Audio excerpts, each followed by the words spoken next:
இப்போ 1900 தடவை நான் எழுதின முதல் வார்த்தை இருக்கு இல்லையா, அதை நான் திருப்பி யூஸ் பண்ண முடியாது. அதான் இதில் இருக்க பிரச்சனை. கடந்த 10 ஆண்டுகளில் வந்திருக்கக்கூடிய முக்கியமான திரைப்படங்கள்னு ஒரு 5 படம் எடுத்திங்கன்னா, எல்லா படத்துலையும் படிங்கிறத சொல்லிகிட்டே இருக்கு.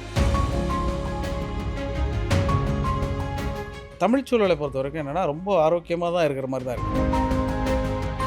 மனப்பத்தாயம் அது ரொம்ப பெரிய அளவுக்கு போய் ரீச் ஆச்சு. ஆமாம், அந்த தலைப்பே ரொம்ப அழகான மண் சார்ந்த கவிதைகள் மேலே எனக்கு ஒரு சின்ன ஈர்ப்பு இருந்ததுனால நம்மளோட ஐடென்டிங்கிறத இந்த மாதிரி விஷயங்களில் இந்த மாதிரி வார்த்தைகளில் கன்வே பண்ணிடணும் அப்படின்னு அப்போ தோணுச்சு எனக்கு. அதனால் பத்தாயம்னு நமக்கு தெரியும். சரி, மனசில் இருக்கிற 10,000 நெல்லை கொட்டி வைக்கிற மாதிரி சொல்ல கொட்டி வச்ச ஒரு விஷயம் அப்படி இப்படிலாம் ஏதோ ஒன்று யோசிப்போம்ல. அப்போ அந்த வயசில் ஒரு ஆர்வத்தில் ஒன்று அப்படி வச்சதா அது. ஒரு பக்கம் பத்திரிகை அப்படின்னு போயிட்டு இருக்கும்போது திரைப்படம் எங்கே வருது? தியாகுன்னு சொல்லிட்டு ஒரு நண்பர் வந்து சந்திப்பார். அவர் வந்து உதவி இயக்குனர். நீங்கள் ஏன் சினிமாவுக்கு பாட்டு எழுதக்கூடாது சரி அப்படின்னு கேட்டார் என்கிட்ட. நான் உடனே வந்து எனக்கு உண்மையிலேயே எழுத வராது, எழுத தெரியாதுங்கிறதுனால சினிமா பாடல்கள் மீது எனக்கு வந்து பெரிய மரியாதை கிடையாது. முதல் பாட்டு இவ்வளோ பிரபலமாக இருந்து எல்லாரும் கொண்டாடினாங்க. அடுத்த பாட்டுக்கு கிட்டத்தட்ட பல மாதங்கள் காத்திருந்தீங்க. கண்ணேன்னு எழுதினாலே வந்து பழைய வார்த்தை. ஆமாம், தென்றலேன்னு ஒரு பாட்டு எழுத ரொம்ப கிளிஷேவாக இருக்குது அப்படிம்பாங்க. அது இதே மாதிரி நான் ஒரு தடவை சொல்லிட்டேன். சரி, இசைஞரன் சொன்னோன்னே சொற்களில் என்ன தீண்டாமை அப்படின்ட்டார். இளையராஜா சாருக்கும் அதே போல் நிறைய பாடல். ஆமாம், ஒரு நாள் இதே மாதிரி ஒரு டியூன் கொடுத்துட்டு எழுதுங்க அப்படின்னு சொல்லிட்டு ஒரு வெளில போய் ஆர்கனைசேஷன் எதை சொல்லிட்டு திரும்பி வந்தார். என்ன எழுதுறதுன்னு யோசிச்சிட்டே இருக்கேன். அப்புறம் வந்தோடனே எழுதலையா அப்படின்னு கேட்டார். யோசிச்சுட்டு இருக்கேன். என்னது யோசிக்கிறியா அப்படின்னாரு. அது எனக்கு டக்குன்னு என்ன இப்படி கேட்குறாரு அப்படின்னு தோணுச்சு. அப்புறம் கொஞ்ச நேரம் கழிச்சு சொன்னார், இங்கேருந்து எழுதக்கூடாது, இங்கேருந்து எழுதணும், இங்கேருந்து தான் எழுதுனா தான் யோசிக்கணும், நீ இங்கேருந்து எழுது அப்படின்னாரு. சினிமா பார்க்குறவர்களோட மனநிலை மாறி இருக்குது. எல்லாமே டெக்னிக்கலாக எல்லாமே மாறி இருக்குது. ஆனால் ஒன்று மட்டும் திருப்பி மாறல. தமிழ் தெரியாதவர் தான் பாட்டு எழுத முடியாது அப்படின்னு ஒன்று மாறவே இல்லை. இப்போ திருமணத்துக்கு அப்போ வர சமயம் போது என்ன பண்ணிட்டேன், ஒரு பாட்டு வந்து கண்ணன் வரும் வேலை அந்தி மாலைன்னு ஒரு பாட்டு தீபாவளி. ஆமாம் ஆமாம், இயல்பாக எழுதுறதுல வந்து தாய்ப்பாசம் 10 மாதம் பாரம் தாங்குமே, வாழ்நாளில் மிச்ச வாரம் காதல் ஏந்துமேன்னு எழுதிட்டேன். சரி சரி. இது வந்து அப்போ கல்யாணம் ஆயிடுச்சு. எங்கள் அம்மா வந்து இந்த பாட்டை கேட்டு ரொம்ப நல்லா எழுதியிருக்கிறேன், ஆனால் தாய் மாதம் 10 மாதம் தான், தாய்ப்பாசம் 10 மாதம் தான் எழுதியிருக்கப்பா, அது ரொம்ப சரியாக நீ பார்த்துக்க அப்படின்னு சொல்லிட்டாங்க.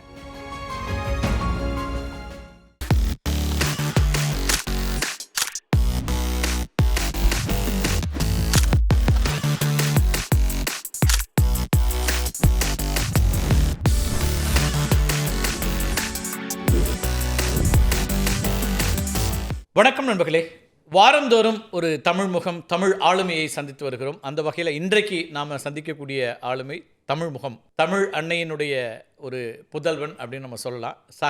சமகாலத்தில் நிறைய கவிதைகளையும் பாடல்களையும் கட்டுரைகளையும் எழுதி கொண்டிருக்கக்கூடிய ஒருத்தர். திரைப்பாடல்கள் மூலமாக தமிழர்கள் உலகம் முழுக்க இருக்கக்கூடிய தமிழர்கள் மத்தியில் அறிமுகமான திரு யுகபாரதி நம்முடைய நேரார். வணக்கம். வணக்கம். மணப்பத்தாயத்தில் தொடங்கி மகாபிடாரி வரைக்கும் நிறைய புத்தகங்கள், 30க்கும் மேலான புத்தகங்கள், 2000க்கும் மேலான பாடல்கள், கவிதைகள் இன்னும் கொட்டி கிடக்குது. வாழ்வியல் பற்றியும் நிறைய பேசலாம், நிறைய பேச போகிறோம். அதுக்கு முன்னாடி இந்த யுகபாரதி இருக்கார் இல்லையா, யுகபாரதியை பற்றி பிரேம்குமார் என்ன நினைக்கிறார்? எப்படியோ தப்பிச்சு பேரை மாற்றிக்கிட்டாரு, அதனால் தப்பிச்சாருங்கிற மாதிரி தான் இருக்குது. அதனால் என்னென்னா, யுகபாரதி அப்படிங்கிற பெயர் வந்து எனக்கு வந்து ஒரு 13-14 வயது இருக்கும்போதுலேருந்தே என்கிட்ட இருக்குது. ஆனால் இந்த பேருமே வந்து அம்மா வச்சது தான் அப்படிங்கிறதுனால எனக்கு இதுவுமே பெற்றோர்கள் வச்ச பேர் இது மாதிரி தான் இருக்குது. அதனால் புனைப்பெயர் இல்லை, புனைப்பேர் கிடையாது. ஆமாம் ஆமாம், அது ஒரு ரொம்ப சுவாரஸ்யமான சம்பவம். அம்மா பேர் வந்து வசந்தகுமாரி, அதனால் அம்மா பேர் இருக்கணும். நான் ஒரு அம்மா பிள்ளையாக இருப்போம் இல்லையா அந்த வயசில். பிரேம்குமார் நல்ல அழகான பேர் தானே. இன்னைக்காவது அது வந்து நம்ம மிஸ் பண்ணிட்டோம்னு தோணிருக்கோம். இல்லை நான் இப்போ நீங்கள் இப்போ கேட்குறது வந்து ஒரு 40 வருஷத்துக்கு முன்னாடி உள்ள, 35 வருஷத்துக்கு முன்னாடி உள்ள கதை. ஆமாம், அப்போ வந்து பிரேம்குமார், கவிஞர் பிரேம்குமார்னு யாரும் இருக்க மாட்டாங்க. ஓகே, யோசிச்சு பார்த்தீங்கன்னா. ஏன்னா நான் வந்து முத்துக்குமார்ட்ட கூட கேட்பேன், முத்துக்குமார்னு எப்படி ஒரு கவிஞர் இருக்க முடியும்? ஒரு பாரதிதாசன், பாரதி, சுரதா இந்த மாதிரி தானே இருக்க முடியும் அப்படின்லாம் கிண்டல் அடிச்சிருக்கேன் நான்.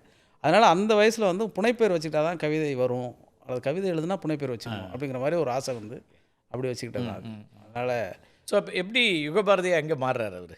அது ஒரு ரொம்ப சுவாரஸ்யமான சம்பவம். என்னென்னா, ஒரு அப்போ வந்து அம்மா பேரை சேர்த்து பாரதி வசந்தன் அப்படிங்கிற பேரில் வந்து ஒரு பத்திரிகைக்கு நான் வந்து ஒரு படைப்பு அனுப்புகிறேன், ராணி வார இதழ்னு நினைக்கிறேன். சரி. அப்போ அந்த அந்த படைப்பு வந்து பிரசுரமாயிடுச்சு. பிரசுரமாகி பத்திரிக்கையில் வந்துருச்சு. வந்து ஒரு 2-3 நாள் கழித்து ஒரு கடிதம் வந்தது.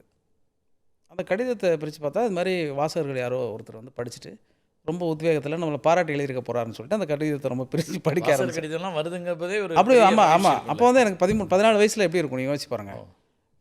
உடனே பிரித்து படித்தா அதில் வந்து நான் வந்து யுகபாரதி இது பாரதி வசந்தன் என்கிற பெயரில் பல ஆண்டுகளாக படைப்புகள் எழுதி வர்றேன். நான் வந்து கதை, சிறுகதை, கட்டுரை மற்றும் நான் ஒரு ஆய்வாளன்.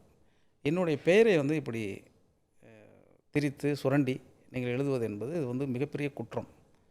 அதனால் உங்கள் பெயரை உடனடியாக நீங்கள் மாற்றிக்கணும், உங்களுடைய இதை வந்து நீங்கள் உடனே வாபஸ் பெற்றுக்கணும்னு வந்துச்சு. எனக்கு அப்போ தான் தெரியும். அப்படி ஒரு பாராட்டு கடிதத்துக்கு போல எச்சரிக்கை கடிதம் மாதிரி வந்தோடனே எனக்கு ஒரு பதட்டம் ஆயிடுச்சு. என்ன பண்ணுறதுனே தெரில.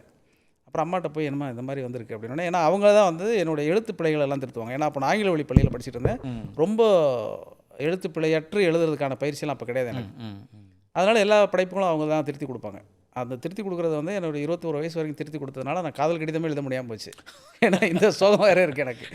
ஏன்னா அவங்க தான் திருத்தி கொடுக்கணும். சரி. ஸோ அப்போ உடனே என்ன பண்ணாங்க, சரி அப்படின்னா உனக்கு வட்டியும் முதலமா சேர்த்து உங்கள் நண்பர் உங்கள் தம்பியோட டைட்டில் எடுத்துக்கிட்டா எடுத்துக்கிட்டா இப்போ அவ்வளவு காதல் கவிதையில் எழுதுறோம். அப்போ என்ன பண்ணிட்டேன், அப்போ என்ன சொன்னாங்கன்னா, நீ பாரதின்னு வச்சுக்கோ, வசந்திங்கிறத விட்டுரு, வேற உங்களுக்கு பிடிக்கும் அப்படிங்கிறதுனால நீ வந்து வேற அதோட சேர்த்து எழுதணுன்னு. இப்போ பாரதின்னு வச்சுருக்காங்களா பேர், இந்த எல்லா பேரும் நான் எழுதுனது தான். நிலா பாரதி, கவி பாரதி, ரவி பாரதி, என்னென்னமோ எழுதி அதில் யுகபாரதின்னு ஒன்று எதேச்சியாக வந்துருச்சு. அப்புறம் ஒன்று எல்லாம் பார்த்துட்டு எல்லாமே கேட்ட மாதிரி இருக்குடா, அந்த யுகபாரதிங்கிறது கேட்ட மாதிரி இல்லை, அதனால் இதை நீ வச்சுக்கோ அப்படின்னாங்க. உடனே சரின்னு அது சென்டிமெண்ட்டாக செக் பண்ணுறதுக்கு என்ன பண்ணிட்டேன்னா, உடனே அதுக்கு ஒரு படைப்பு ஒரு கவிதை எழுதி ஏதோ ஒரு பத்திரிக்கை காமிச்சோம். உடனே அது வந்துருச்சு. பிரசுரமாய் வந்த உடனே இது சென்டிமெண்ட்டாக ரொம்ப நல்லாயிருக்கு, இந்த பேரை வச்சுக்கோ அப்படின்னு சொல்லி யுகபாரதிங்கிறது 14 வயதுலேயே பத்திரிகையில் வந்துருச்சு. அப்படியே வந்து கண்டினியூஸாக எழுதிட்டே இருந்தேன் நான். அப்படியே வந்து நிலை பெற்று வந்துகிட்டே இருக்கும் பொழுது திடீர்னு வந்து அப்பா வந்து ஒரு நாள், அவங்க வந்து ஒரு இடதுசாரி இயக்கத்தில் ரொம்ப தீவிரமாக அந்த காலத்தில் இருந்தாங்க. அவங்க உடனே ரொம்ப நல்லா இருக்குடா அந்த பேர் அப்படின்னாங்க. என்ன இப்படி சொல்கிறீங்க அப்படின்னோடனே, இல்லை ஆகா என்று எழுந்தது பாரு யுக புரட்சின்னு சொல்லிட்டு ரஷ்யாவை பற்றி பாரதி எழுதின கவிதையில் யுகம் அப்படிங்கிற சொல்லியிருக்கு. அந்த யுக புரட்சின்னு ரஷ்ய புரட்சியை சொன்னது பாரதி தான், அதனால் யுக புரட்சி யுக பாரதின்னு வச்சுக்கிறது ரொம்ப நல்லா இருக்குது அப்படின்னு சொல்லி உடனே பாரதி பிடிக்கும். பாரதி எழுதின வார்த்தை தான். ஆமாம், அவருக்கு வந்து கம்யூனிஸ்ட்டுங்கிறதுனால அவருக்கு ரஷ்ய புரட்சி பற்றி பாரதி எழுதிட்டான். அதனால் வச்சுருந்தோடனே அப்பா அம்மா 2 பேரும் சேர்ந்து அப்படியே அந்த பேர் வச்சுட்டாங்க. அதுக்கப்புறம் நிலை பெற்றுச்சு. அப்படியே எப்போ வந்து மொழி மேலே ஆர்வம் வந்ததுன்னு உங்களுக்கு நினைவு இருக்கா? இப்போ நம்ம கவிதைகள் எழுதுறது எப்பவுமே எல்லாருமே கவிதையில் தான் தொடங்குறாங்க. எழுதுறது கவிதைங்கிற பேரில். ஆனால் உங்களுக்கு கவிதையாகவே வந்திருக்குது. அது வந்து என்னென்னா, ஸ்கூலில் படிக்கும்போது ஒரு 7வது வகுப்பு படிக்கும்போது என்னுடைய நண்பன் ஒருத்தர் தான், இளங்கோவன் சொல்லிட்டு, இப்போ திருச்சியில் பணியாற்றிட்டு இருக்காரு.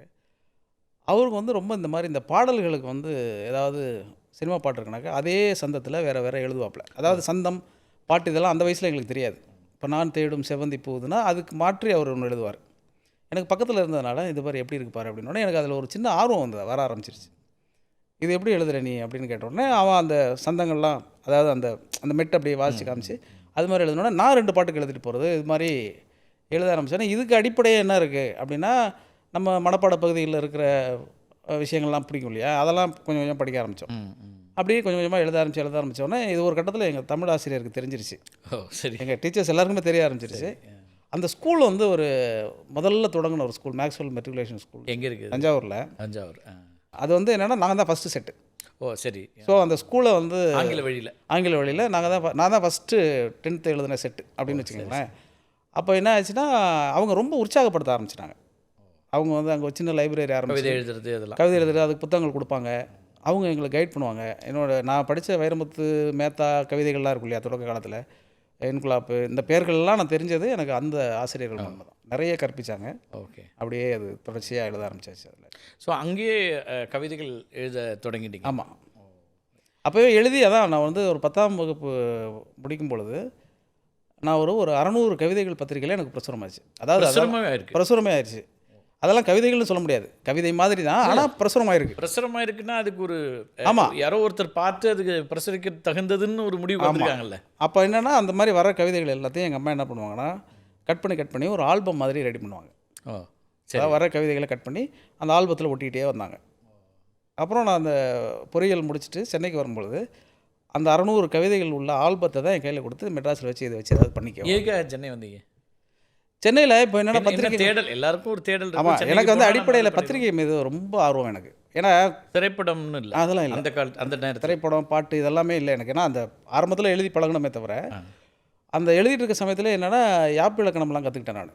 அந்த 10th வரும்பொழுதெல்லாம் யாப்பு இலக்கணம்லாம் எழுதுறதுக்கு ஓரளவு பயிற்சி எடுத்துக்கிட்டேன். ஒரு 3 வருஷம் கண்டினியூஸாக பயிற்சிக்கு போனேன். அப்புறம் வந்து அது மாதிரி வெளியில் ஆமாம், எங்கள் அப்பாவுடைய சிநேகிதர், எனக்கு மாமான்னு நான் சொல்லுவேன் அவரை. சரி சரி அவர்கிட்ட பழக போனேன், செல்ல கணேசன் சொல்லிட்டு. அவர் தமிழாசிரியர். ஓ சரி சரி அவர் வந்து யாப்பு இலக்கணம்லாம் எனக்கு கற்றுக் கொடுத்தாரு. ஏன்னா இந்த மாதிரி எழுதின உடனே அவர் என்ன சொன்னார், இந்த மாதிரி எழுதுறது முக்கியம் இல்லைப்பா, நீ வந்து திருக்குறள்லாம் படிச்சிருக்கியா, அந்த மாதிரிலாம் வந்து அது ஒரு இலக்கணம் இருக்குது, அந்த இலக்கணத்தை படிச்சிட்டிங்கன்னா நல்லாயிருக்கும் உனக்கு அப்படின்னோடனே அப்போவே இந்த 8th 9thலாம் வந்துடும்ல நேர் தேமா அதெல்லாம் வந்தோடனே எனக்கு அது ஆர்வம் வந்துருச்சு. சரி சரி அது ரொம்ப ஒரு கணக்காக இருக்குது, இது எப்படி அதான் திருக்குறள்லாம் உடனே பிரித்து எங்கேயாவது திருவள்ளுவர் தப்பு பண்ணியிருப்பாரெல்லாம் செக் பண்ணி பார்த்தா எந்த தப்பு அவர் எப்படி பண்ணுவார்.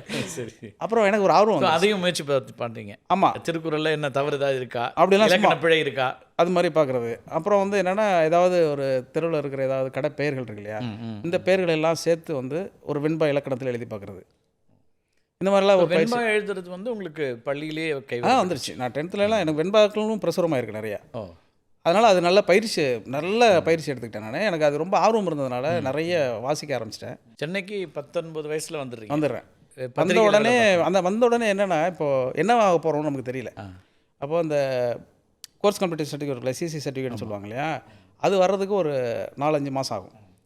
அப்போ அம்மா என்ன சொன்னாங்க, நீ வந்து இந்த 4-5 மாதம் வேஸ்ட்டாக தானே போகுது, நீ பத்திரிக்கைன்னு சொல்கிறீங்கள, இப்போ வேணால் பத்திரிக்கையில் போய் ஏதாவது ஒரு பணியாற்ற உனக்கு ஒரு அனுபவமாக இருக்கும். நாங்கள் அப்போ சென்னை இதை பற்றிலாம் நமக்கு ஒன்றும் பெருசாக தெரியாது. எனக்கு என்னென்னா நிறைய பத்திரிகைகளில் பேர் பார்த்து எல்லா பத்திரிகைகளும் எனக்கு தெரிஞ்ச பத்திரிக்கை நம்ம முக்கியமான பத்திரிக்கை மாதிரி நம்மளாக ஃபீல் பண்ணிக்கிறது. அப்புறமா அந்த ஆல்பத்தை எடுத்துகிட்டு என்ன அனுப்பிச்சி விட்டாங்களா, நான் வந்து எடுத்துகிட்டு ஒவ்வொரு பத்திரிகை ஆஃபீஸாக போனேன். சரி இங்கே சென்னையில் இருக்கிற ஆல்மோஸ்ட் எல்லா பத்திரிகை அவங்க எல்லாரும் இந்த புரட்டி பார்த்துட்டு ரொம்ப நல்லா இருக்குப்பா, ஆனால் கவிதை எழுதுறதுக்கும் பத்திரிகைக்கும் எந்த சம்மந்தமும் இல்லை அப்படின்னு சொன்னாங்க. எனக்கு அப்போ தான் தெரியும், ஓ பத்திரிகையாளன் ஆகணும்னா கவிதை எழுதுனா சரி வராது, வேறு ஏதோ செய்யணும். எழுத்தாளர் வேறு பத்திரிகையாளர் வேறு, அந்த டிஃப்ரென்ஸே எனக்கு வந்து படிச்சுட்டு இருக்கேன், எல்லாம் பண்ணிகிட்ருக்கேன், ஆனால் பத்திரிகை குறித்து பெருசாக எனக்கு தெரியல. அப்புறம் என்னென்னா சரி அப்போ நம்ம கடைசியில் நம்ம ஊருக்கு திரும்பி போகிறோம். அதுக்கு முன்னாடி ராஜரிஷின்னு ஒரு பத்திரிகை, அதில் வந்து துரை அப்படின்னு சொல்லிட்டு ஒருத்தர், அவர் வித்யாசங்கருங்கிற பேர், நல்ல கவிதை எழுதுவார், நல்ல கவிஞர். அவருடைய ஒரு தொகுப்பு சன்னதம்னு ஒரு தொகுப்பு, அந்த தொகுப்பு எனக்கு ரொம்ப பிடிச்சது. கான்ட்ராஸ்டான மனிதர் இல்லை, ஒரு பக்கம் புலனாய்வு பத்திரிகையினுடைய ஆசிரியர், இன்னொரு பக்கம் ஆமாம் ஒரு தீவிரமான கவிஞர். அவர் ரொம்ப பிரமாதமாக இருக்கும், அவர் கவிதைகள் வந்து ரொம்ப வாழ்வியலோட மண் சார்ந்து இருக்கும். நான் சூஸ் பண்ணி நம்ம இந்த மாதிரி தான் ஃபாலோ பண்ணணும் அப்படின்னு நம்ம நினைப்போம் இல்லையா, அப்படி இருந்த கவிஞர். ஏன்னா அதுக்கு முன்னாடி வந்து பழமலைன்னு சொல்லிட்டு பழமலை அவருடைய கவிதைகள் இருக்கும், அதுலேருந்து இது கொஞ்சம் வேறு மாதிரியான ஒரு தோற்றம் இருக்கும். அது எனக்கு படித்து ரொம்ப பிடிச்சி, அந்த புத்தகமே எனக்கு மனப்பாடம். ஊருக்கு போகிறதுக்கு முன்னாடி சந்திக்கிறீங்க, நம்ம போய் அவர்கிட்ட போய் சொல்லிட்டு போவோம், உங்கள் கவிதைகள் எனக்கு பிடிக்கும்னு சொல்லிட்டு போவோம் அப்படின்னு சொல்லிட்டு நான் வந்து அவரை சந்திக்கிறதுக்காக போனேன். போனபோது அந்த இப்போ கண்ணம்மாப்பேட்டை அந்த எட்ஜில் வந்து ஒரு ஆஃபீஸ் இருக்குது, அது மாடியில் தான் அந்த ராஜரிஷி ஆஃபீஸ். அந்த மேலே போனோன்னே அந்த ஆல்பத்தை எடுத்துகிட்டு வழக்கம் போல் எல்லா இடத்துக்கும் எடுத்துகிட்டு போகிறது தானே, எடுத்துகிட்டு போனோடனே வந்து அவர் மீட் பண்ணார். எல்லாத்தையும் படித்து புரட்டி பார்த்தார். ஓ நீங்கள் தான் யுகபாரதியா அப்படின்னு கேட்டார். ஓ அவர் இயல்பாக தான் கேட்டார். சரி சரி என்னென்னா நம்மளை அவருக்கு தெரிஞ்சிருக்குங்கிற மாதிரி நான் உடனே ஃபீல் பண்ணிவிட்டு, சார் உங்கள் கவிதைகள்லாம் எனக்கு ரொம்ப பிடிக்கும் அப்படின்னு சொல்லிட்டு அவர் கவிதைகளில் அவர் தொகுப்பில் இருக்கிற கவிதைகள் வரிசையாக சொல்ல ஆரம்பிச்சிட்டேன். கருப்பட்டி மிட்டாய்க்கு குழந்தையால் பலத்த கைத்தட்டலுக்கிடையே கரகாட்டத்தை அறிக்கை ராசாத்தேவர் 101, இது எனக்கு ரொம்ப பிடிக்கும் சார். தான் பிறந்த பொன்பரப்பி மண்ணில் துப்பாக்கி இப்படின்னு வரிசையாக சொல்லிகிட்டே இருந்தால் நம்மளே எழுதியிருந்தாலும் நம்மளை பற்றி ஒரு பையன் சொல்லும் பொழுது அவர் ரொம்ப உற்சாகமாயிட்டார். உற்சாகமாகி அவர் ஒரு வெள்ளை நரைத்த தாடியோடு இப்படி பார்த்துட்டே இருந்தார். அவர் பார்த்துட்டு என்ன பண்ணுறீங்க அப்படின்னு கேட்டார். சும்மா தான் சார் இருக்கேன் அப்படின்னு கேட்டு பேசாமல் இல்லை அவர். அதான் அப்படின்னாரு. சொல்லி முடிச்ச உடனே சும்மா இருக்கிறதுனால தான் இதெல்லாம் நீ மனப்பாடம் பண்ணியிருக்கேங்கிற மாதிரி அவர் சொன்னார். அன்னைக்கு வந்து முன்னாள் முதல்வர் ஜெயலலிதா அவர்கள் வந்து கைதான நாள் அது. 96. ஆமாம், ஏன்னா நாங்கள் இங்கேருந்து நான் தங்கியிருந்த அறையிலேருந்து அந்த அலுவலகத்துக்கு போகிறதுக்கே நடந்து தான் போனோம், பஸ்ஸுக்கு சேலம் அது கிடையாது. ஸோ இப்படி போகும்பொழுது அவர் உடனே இதை பற்றி எழுதி கொடுங்க அப்படின்னு கேட்டார். இதை பற்றினா அப்படின்னு கேட்டேன். கைதை பற்றி எழுதுங்க அப்படின்னு சொன்னார். கட்டுரை எழுதி பழக்கம் இருக்கா அப்படின்னு கேட்டார். நான் பழக்கம் இருக்குன்ட்டேன். ஓ சரி, ஏன்னா நம்ம நிறைய படிச்சிருக்கேன், அது வரைக்கும் கட்டுரையாக ஒன்று எழுதுனது இல்லை, கவிதையாக தான் நிறைய வந்துட்டுருக்கு. எழுதுவேன் சார் அப்படின்னேன். சரி எழுதுங்க அப்படின்னோடனே ஆதரிச்சா எதிர்த்தான அவர்கிட்ட கேட்டேன். அவர் உடனே டக்குன்னு அப்படி பார்த்தாரு. ஏங்க நாடே எதிர்த்து இருக்கு, இல்லை நமக்கு பத்திரிகைகள்னு ஒரு பாலிசி இருக்கும்ல, நீங்கள் வந்து ஆன்டி கவர்மெண்ட்டா இல்லை ப்ரோ கவர்மெண்ட்டான்னு எனக்கு அவர் உடனே பார்த்தாரு. ஏதோ தேர்வானு நினச்சாரா என்னன்னு தெரில. எழுதி கொண்டு வந்து கொடுத்தேன். டைட்டில் வந்து ஆடி ஆட்டம் என்னன்னு வச்சுக்கவா அப்படின்னு கேட்டேன். அவர் உடனே சிரிச்சுட்டு எழுதி கொடுப்பா அப்படின்ட்டார். எழுதி கொடுத்தேன். அது உடனே படித்து பார்த்தா ரொம்ப நல்லாயிருக்கு, நாளைக்கு வாங்க அப்படின்ட்டு இப்படியே வரிசையாக சரி. டெய்லி வந்து நான் ஊருக்கு போகிறது கேன்சல் ஆயிடுச்சு. ஓ. ஏன்னா இவரோட ராஜரிஷி பத்திரிகை போக ஆரம்பிச்சிட்டீங்க. ஆமாம், ஏன்னா அவர் போய் பார்க்க என்னடா பேசி முடிச்ச உடனே அவர் வந்து சரி சந்திப்போம் அப்படின்னு சொல்ல மாட்டார், நாளைக்கு வாங்கன்றுவார். சரி சரி சரி. அவர் நம்ம மதிக்கக்கூடிய ஒருத்தர் நாளைக்கு வாங்கன்னு சொல்லும்போது நம்ம அதை அவாய்ட் பண்ண முடியாதுல்ல, அதனால மறாத நாள் திருப்பி போகிறது. இப்படி போயிட்டே இருந்தேன்னா ஒரு வாரம் கழிச்சு ஒரு கட்டுரை அதே மாதிரி எழுதி கொடுத்தா படித்து பார்த்துட்டு அப்புறம் நல்லா இருக்குது இந்த கட்டுரை, இது போட்டுடலாம். தினம் ஒரு கட்டுரை கேட்குறாங்க. ஏதோ ஒன்று கேட்டுகிட்டே இருப்பார். சரி. இதெல்லாம் வருமா வராதான்னு தெரியல, ஏன்னா 1 வீக் தானே, அது வார பத்திரிக்கை தான். அது இந்த வாரம் கழிச்சு தான் தெரியும் நமக்கு. அவர் ஏதோ ஒரு பரிசை வச்சுட்டு இருக்காருன்னு நினைக்கிறேன், எனக்கு தெரியல அது அப்போ. அப்புறம் உடனே அவர் சொன்னார், ஒரு வாரமாக நீங்கள் வந்துட்டு போயிட்டுருக்கீங்க, ஆஃபீஸில் உங்களை பற்றி ஒரே கம்ப்ளைண்ட்டாக இருக்குது, நீங்கள் ஆஃபீஸில் உட்கார மாட்டேங்கிறீங்களாமே அப்படின்னு சொன்னார். நான் எதுக்கு சார் ஆஃபீஸில் உட்காரணும் அப்படின்னு கேட்டேன். இல்லை நீங்கள் என்ன பண்ணுறீங்கன்னு கேட்டேன். சும்மா இருக்கீங்கன்னு சொன்னீங்க, எழுதி கொடுங்கன்னு சொன்னேன். அப்படின்னா நீங்கள் இங்கே வேலைக்கு சேர்ந்துட்டீங்க, உங்களை ஒரு வாரமாக நீங்கள் வேலைக்கு வரணும், நீங்கள் ஃபுல்லாக இருக்கணும், ஒரு வாரமாக நீங்கள் வேலையில் இருக்கீங்கிறத நீங்கள் சொல்லவே இல்லையா சார் அப்படின்னா, நீங்கள் கேட்கவே இல்லையா அப்படின்னு சொல்லிட்டு அப்படியே அந்த 1 மாதம் கடந்தது. அதுக்கப்புறம் எழுதி கொடுத்த எல்லாமே என்ன வகையான பத்திரிகை அது ராஜரிஷி? அது வந்து வளமுறை ஜான் தான் அதுக்கு பொறுப்பாசிரியர் அப்போது. ஓகே. இவர் வந்து நிர்வாக ஆசிரியராக இருந்தார். புலனாய்வு, அரசியல், ஒரு நடுநிலை இதழ் மாதிரி இருக்கும் அது. ஆனால் அங்கே போய் நீங்கள் கவிதை புத்தகத்தை எடுத்துருப்பீங்க. ஆமாம், அதில் கவிதையும் போடுவாங்க, அதுதான் அதில். அப்புறம் கவிதையும் போட்டுருந்தாங்க. அதுக்கப்புறம் அதிலேருந்தே ஒரு பாக்கெட் நாவல் கொண்டு வந்தாங்க, வான்நிலான்னு. அதனால பாலகுமாரனோட தொடர்பு ஏற்படுச்சு. இப்படி நிறைய இருந்தது. ஒரு வருடம் பாலகுமாரனோடையும் நிறைய அந்த நேரத்தில் அப்போ இருந்தது. அப்புறம் ஒரு வருடம் கழிச்சு அந்த பத்திரிகை நடிச்சு. அது வரைக்கும் நான் இருந்துட்டேன் சென்னையில். சரி சரி. அப்புறம் சிசி சர்டிஃபிகேட்லாம் வச்சு அப்புறம் அம்மாட்ட சொன்னேன், இது எனக்கு ரொம்ப பிடிச்சிருக்குமா, அது முடிச்சுட்டு தான் கனையாழி வரீங்களா? ஆமாம். அப்புறம் அந்த பத்திரிகை நின்று அந்த ராஜரிஷி நம்மள மாதிரி ஆள்லாம் வச்சதுனால அது சீக்கிரமாக நின்றுச்சு அந்த பத்திரிகை. அவர் வந்து எடிட்டர் வந்து என்ன பண்ணிட்டாரு, விகடன் பேப்பர்னு ஒரு பத்திரிகை வந்தது, அதுக்கு போயிட்டார். அப்போ ஒரு வாக்கு கொடுத்துட்டு போனார், நீ வந்து நான் விகடன் பேப்பரில் வாய்ப்பு இருந்தால் உன்னை கூப்பிட்டுக்கிறப்பா, ஆனால் நீ கவிதைகள் நிறைய எழுதுறேன், நீ ஒரு வருஷமாக அந்த பத்திரிகை வேலை செஞ்சால் கூட உன்கிட்ட இருக்கிற கவிஞனை என்னால் பிரித்து எடுக்க முடியல, அதனால் இந்த கவிதைகள்லாம் தொகுத்து ஒரு புத்தகமாக போடு அப்படின்னாரு. ஓ. அப்புறம் அவரே என்னுடைய கவிதைகளில் நிறைய கவிதைகள் வந்துருந்ததெல்லாம் அவர்கிட்ட கொடுத்தோன்னா அவர் தேர்வு பண்ணி, அதான் மனப்பத்தாயம். அதான் முதல் தொகுப்பு. அது வந்த உடனே அது கொஞ்சம் பரவாயில்ல. எல்லாரும் அந்த மனப்பத்தாயம் ரொம்ப பெரிய அளவுக்கு போய் ரீச் ஆச்சு. ஆமாம். அந்த தலைப்பே ரொம்ப அழகியல். அது ஆக்சுவலாக என்னென்னா, அந்த தஞ்சை மாவட்டத்தில் இருக்கக்கூடிய வீடுகளில் இருக்கக்கூடிய பத்தாயங்கிறது உங்களுக்கு தெரிஞ்சிருக்கும். அது நெல்.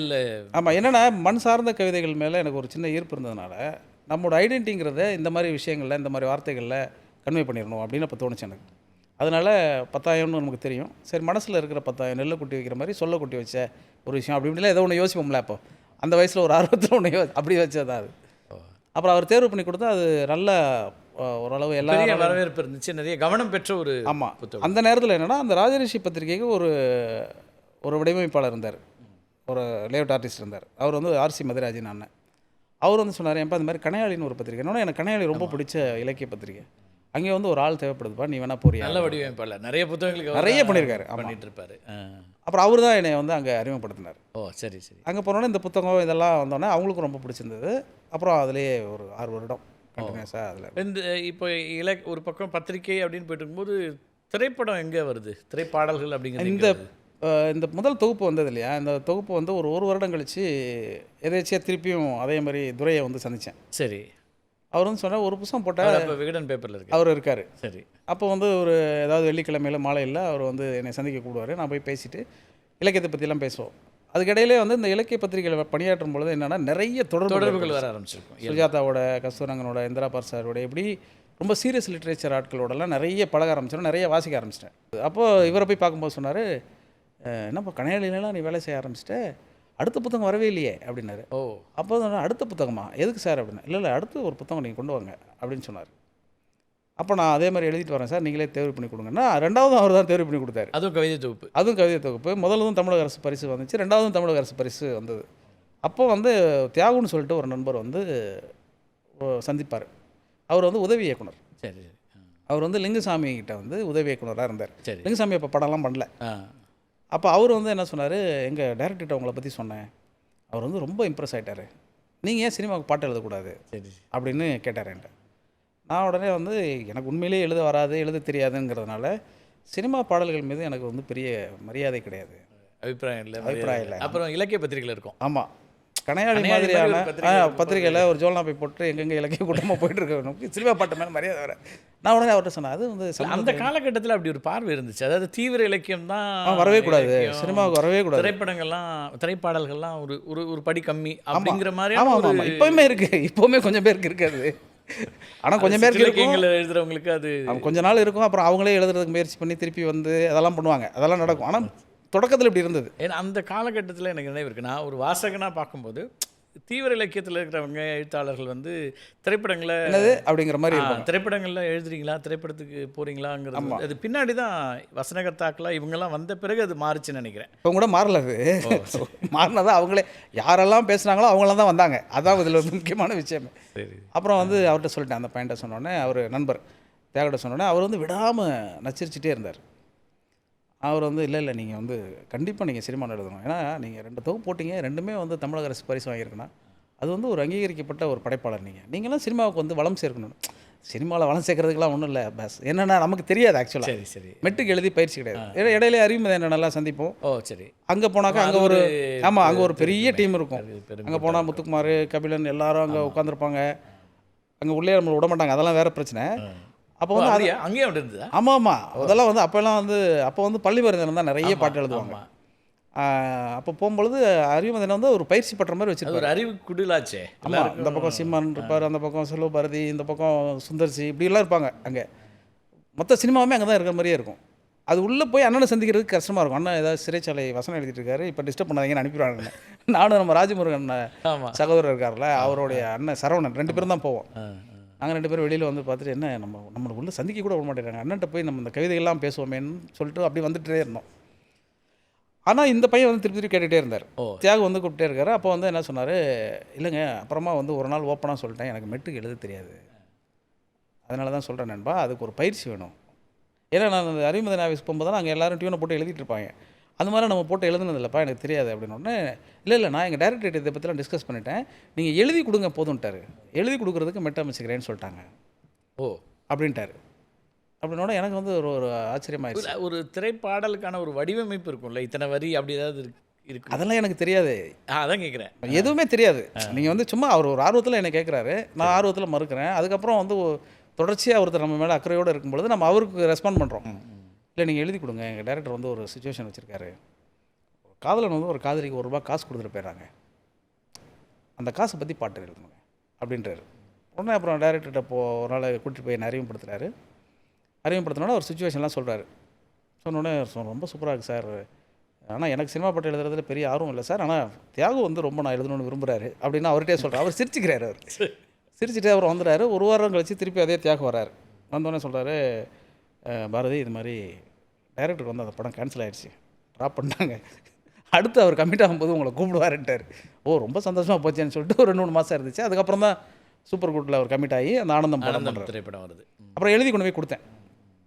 அதே சீன், அதே சுச்சுவேஷன் தான். அவர் கதை மாற்றல, அவருக்கு படம் அந்த கதை வேற ஒரு ப்ரொடக்ஷனில் இருக்குது, வேறு இடத்துல மாறுது. அப்புறம் திருப்பி எழுதி கொண்டு போனேன். அப்போ உள்ளே போனால் அங்கே எல்லோரும் கவிஞர்கள் தான், இயக்குனரும் கவிஞர், அந்த படத்தோட வசனகர்த்தாவும் கவிஞர், இப்படி வரிசையாக எல்லாரும் கவிஞர்கள், எல்லாருமே நல்ல இலக்கிய ஆர்வமுடையவர். அதான் தியாகுங்கிற ஒருத்தர் வந்து நம்மளை தெரிஞ்சுக்கிறாருன்னா அங்கே எப்படி இருக்கும் டீம்னு பார்த்துங்க. உடனே அங்கே உள்ளே போனோடனே அந்த வரிசையாக அப்படி உட்காந்துருந்தாங்க ரவுண்டாக. டைரக்டர் வந்து அந்த மூலையில் இருக்கார். இப்போ இந்த லிரிக் பேப்பர் வந்து இந்த பாடல் காகிதம் வந்து நேராக அவர்கிட்ட கொடுக்கணும் இல்லையா, அப்படி கொடுக்க முடியாது சினிமாவில். ஓ அப்படின்னாரு. அப்படின்னா கடைசி நபர் அவர் தான் தியாகு. அவர்கிட்ட அவர் படிச்சிட்டாரு. அடுத்து ஒருத்தராக கை மாறி அவர்கிட்ட போகுது. எல்லோரும் படித்து கொடுக்குறாங்க. எல்லாம் குடிச்சிட்ட உடனே படித்த உடனே அவங்களோட ரியாக்ஷன் வந்து என்ன ஆச்சுன்னா, படித்த உடனே டக்குனு ஏஞ்சி செல்ஃபோன் எடுத்து வெளியில் போவாங்க. சரி, இல்லாட்டி பக்கத்தில் சிகரெட் இருக்கா நண்பா அப்படின்னு கேட்டு எழுந்திருப்பாங்க. இப்போ என்னென்னா இது நல்லா இருக்கா நல்லா இல்லையா அப்படின்னு நமக்கு தெரியல. நான் வந்து இப்படியே பார்த்துட்டே இருந்தேன். அப்புறம் டைரக்டர் வாங்கி படிச்சிட்டு நல்லா இருக்குது, ஆனால் நீங்கள் சொன்ன மாதிரி பாடல் எழுதுறதுங்கிறது நமக்கு வேறு மாதிரியாக அது அமையணும் இல்லையா அப்படின்னாரு. ஓகே, அப்போது வந்து அதான் சார் எனக்கு இப்போது நம்ம இலக்கியமாக அதை அணுகும் பொழுது அது வேறையாக இருக்குது. சினிமா பாட்டுங்கிறது கொஞ்சம் லோக்கலாக இருக்குது இல்லையா, அதனால தான் நான் இதை மறுக்கிறேன் அப்படின்னு அவர்கிட்ட சொல்கிறேன். என்னென்னா அந்த வரிகள் அவருக்கு பிடிக்கல. சரி, பல்லாங்குழியில் வட்டம் பார்த்தேன் ஒற்றை நாணயம், புல்லாங்குழலில் துளைகள் பார்த்தேன் ஒற்றை நாணயம்னு இப்படி ஒற்றை நாணயம்னு 250 எழுதிருக்கேன். இது என்னவா பாட்டாக வருங்கிறது அவரும் முதல் படத்துடைய இயக்குனர். ஒற்றை நாணயம் பின்னாடி எடுத்து பேஸ்ட் பண்ணியிருக்கோம். ஆனால் எதெல்லாம் ரவுண்டாக இருக்கோ அதெல்லாம் ஒற்றை நாணயம்னு சொல்கிறோம். ஆனால் அந்த பாட்டுக்குள்ளே என்ன இருக்குது அப்போ ஒன்றும் தெரில இல்லையா. அப்படியே விட்டேன். அப்புறம் ஒரு 3 மாதம் எந்த பேசும் இந்த தியாகு நம்மகிட்ட வரதே விட்டுட்டார். சரி வேணான்னு விட்டேன். நான் பாட்டு பத்திரிக்கை வேலையை பார்த்துட்டு வழக்கம் போல் சினிமாவை திட்டி சினிமா பாட்டெலாம் திட்டி பேசிகிட்டு இருந்தேன். திடீர்னு ஒரு நாள் செய்வோம் வர. ஆமாம், வேறு ஒன்றும் செய்ய முடியாது. கவிதைகள் வந்து வேறு, தமிழ் சினிமா வந்து இப்படி இருக்குது அப்படி இப்படி எதாவது பேசிகிட்டு இருந்தோம். திடீர்னு ஒரு 3 மாதம் கழித்து ஒரு நாள் அவர் வந்து தொலைபேசி பண்ணார். அப்போ வந்து ஒரு பொங்கல் பண்டிகை, நம்ம ஊருக்கு போயிருந்தேன். பொங்கல் முடிஞ்சு 2 நாள் ஏதோ நினைக்கிறேன். அப்போ வந்து ஃபோன் பண்ணார். ஃபோன் பண்ணி இது மாதிரி பாரதி உங்கள் பாட்டு வந்து ரெக்கார்ட் பண்ண போகிறோம், நீங்கள் அவசியம் வரணும் அப்படின்னு சொன்னாங்க. ஏன் பாட்டு ரெக்கார்ட் பண்ணுறீங்களா, எந்த பாட்டு அப்படின்னு கேட்டேன். நீங்கள் எழுதி கொடுத்தீங்களே. இல்லை அதான் நீங்கள்லேருந்து கடைசி இயக்குனர் வரைக்கும் நல்லா இல்லாத மாதிரி சொன்னீங்களே. இல்லை எங்களுக்கு இப்போவுமே கூட அது நல்லா இல்லை தான், இசையமைப்பாளர் பிடிச்சி. ஆனால் இசையமைப்பாளர் வந்து இதே மாதிரி ஒரு சுச்சுவேஷனாங்க காசை பற்றி சொல்கிறீங்க, இது எப்படிங்க யாராவது எழுதியிருக்காங்களா அப்படின்னு கேட்கும்போது இந்த லிரிக் பேப்பர் எடுத்து நாங்கள் கொடுத்தோம். அப்போது வந்து அவர் பார்த்துட்டு இது ரொம்ப நல்லா இருக்குது அப்படின்னு சொல்லிட்டு அவர் மெட்டமைச்சிட்டாரு. இப்போது அந்த பல்லவி வந்து மெட்டு போட்டாச்சு, சரணத்துக்கு வந்து நீங்கள் எழுதணும், அதுக்காக வாங்க அப்படின்னாங்க. ஓகே. இந்த முதல்ல எழுதி கொடுத்த அந்த 3 மாதம் இருக்கு இல்லையா, இந்த 3 மாதத்துக்கு இடையில நான் என்ன வேலை செஞ்சேன்னா எல்லா சினிமா பாட்டையும் கேட்டு எல்லாத்துக்கும் சந்தம் பிரித்து எழுதுறது.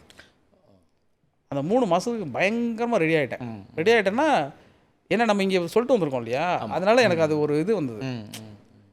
நம்ம வந்து யாப்பு தெரியுது, சங்கப்பாட்டெலாம் பேசுகிறோம், பாரதியார் பேசுகிறோம், அதை பேசுகிறோம், ஆனால் நமக்கு இந்த மெட்டுக்கு எழுதுறதுல என்ன பிரச்சனை இருக்குது அப்படின்னு ரெடியாக இருந்தேன். அப்போ நாள் அவர் சொல்கிறாரு, அன்றைக்கி கிளம்பி வரும்பொழுது அம்மா ஏதோ வெளியில் போயிருந்தாங்க. அப்போ வீட்டில் அம்மா இல்லை. உடனே வந்து இல்லைப்பா நீ கிளம்பு போ அப்படின்னு சொல்லிட்டு என்னை அனுப்பிச்சி விட்டாங்க. அதெல்லாம் பதட்டம் கிடையாத, எது தெரியுதோ அதை செய் அப்படின்னு அவங்க வழக்கம் போல் சொல்லுவாங்க இல்லையா. எனக்கு தெரியுதுப்பா, ஆனால் இது வந்துடும் இந்த பாட்டு, நீ போ அப்படின்னு சொல்கிறாங்க அவங்க. பஸ்ஸில் வரும்போதெல்லாம் பதட்டமாக இருக்கு, அம்மா இவ்வளோ நம்பிக்கிட்டு இருக்காங்களே அப்படிங்கிற மாதிரி இருந்தது. ஈவினிங் வந்து ஒரு 5 மணிக்கு வந்து சேர்ந்தேன். 8 மணிக்கு எனக்கு டியூன் கொடுத்தாங்க. காலையில் 7 மணிக்கு ரெக்கார்டிங். முதல் பாட்டில் இவ்வளோ நெருக்கடி. ஆமாம், அது இன்னும் தெரியும் என்ன ரெஃபரன்ஸ் போய் பார்த்தேன். சரி, இதே மாதிரி காசை வச்சு ஏதாவது ஒரு பாட்டு வந்திருக்காங்கன்னா வந்திருக்கு, ஆனால் எல்லாமே வந்து இறந்து போன நெத்தியில் இருக்க காசு இந்த மாதிரி தான் இருக்குது. காதலுக்கு சொல்லி ஒன்றுமே இல்லை அப்படின்னு சொல்லிட்டு என்ன பண்ணுறதுன்னு அப்படி யோசிச்சு அப்புறம் விடியற்குள்ளே எழுதிட்டேன். நான் எழுதி அப்புறம் வந்து கொண்டு போய் கொடுத்தேன். எஸ்.ஏ. ராஜ்குமார் வந்து ரொம்ப பாராட்டினார்.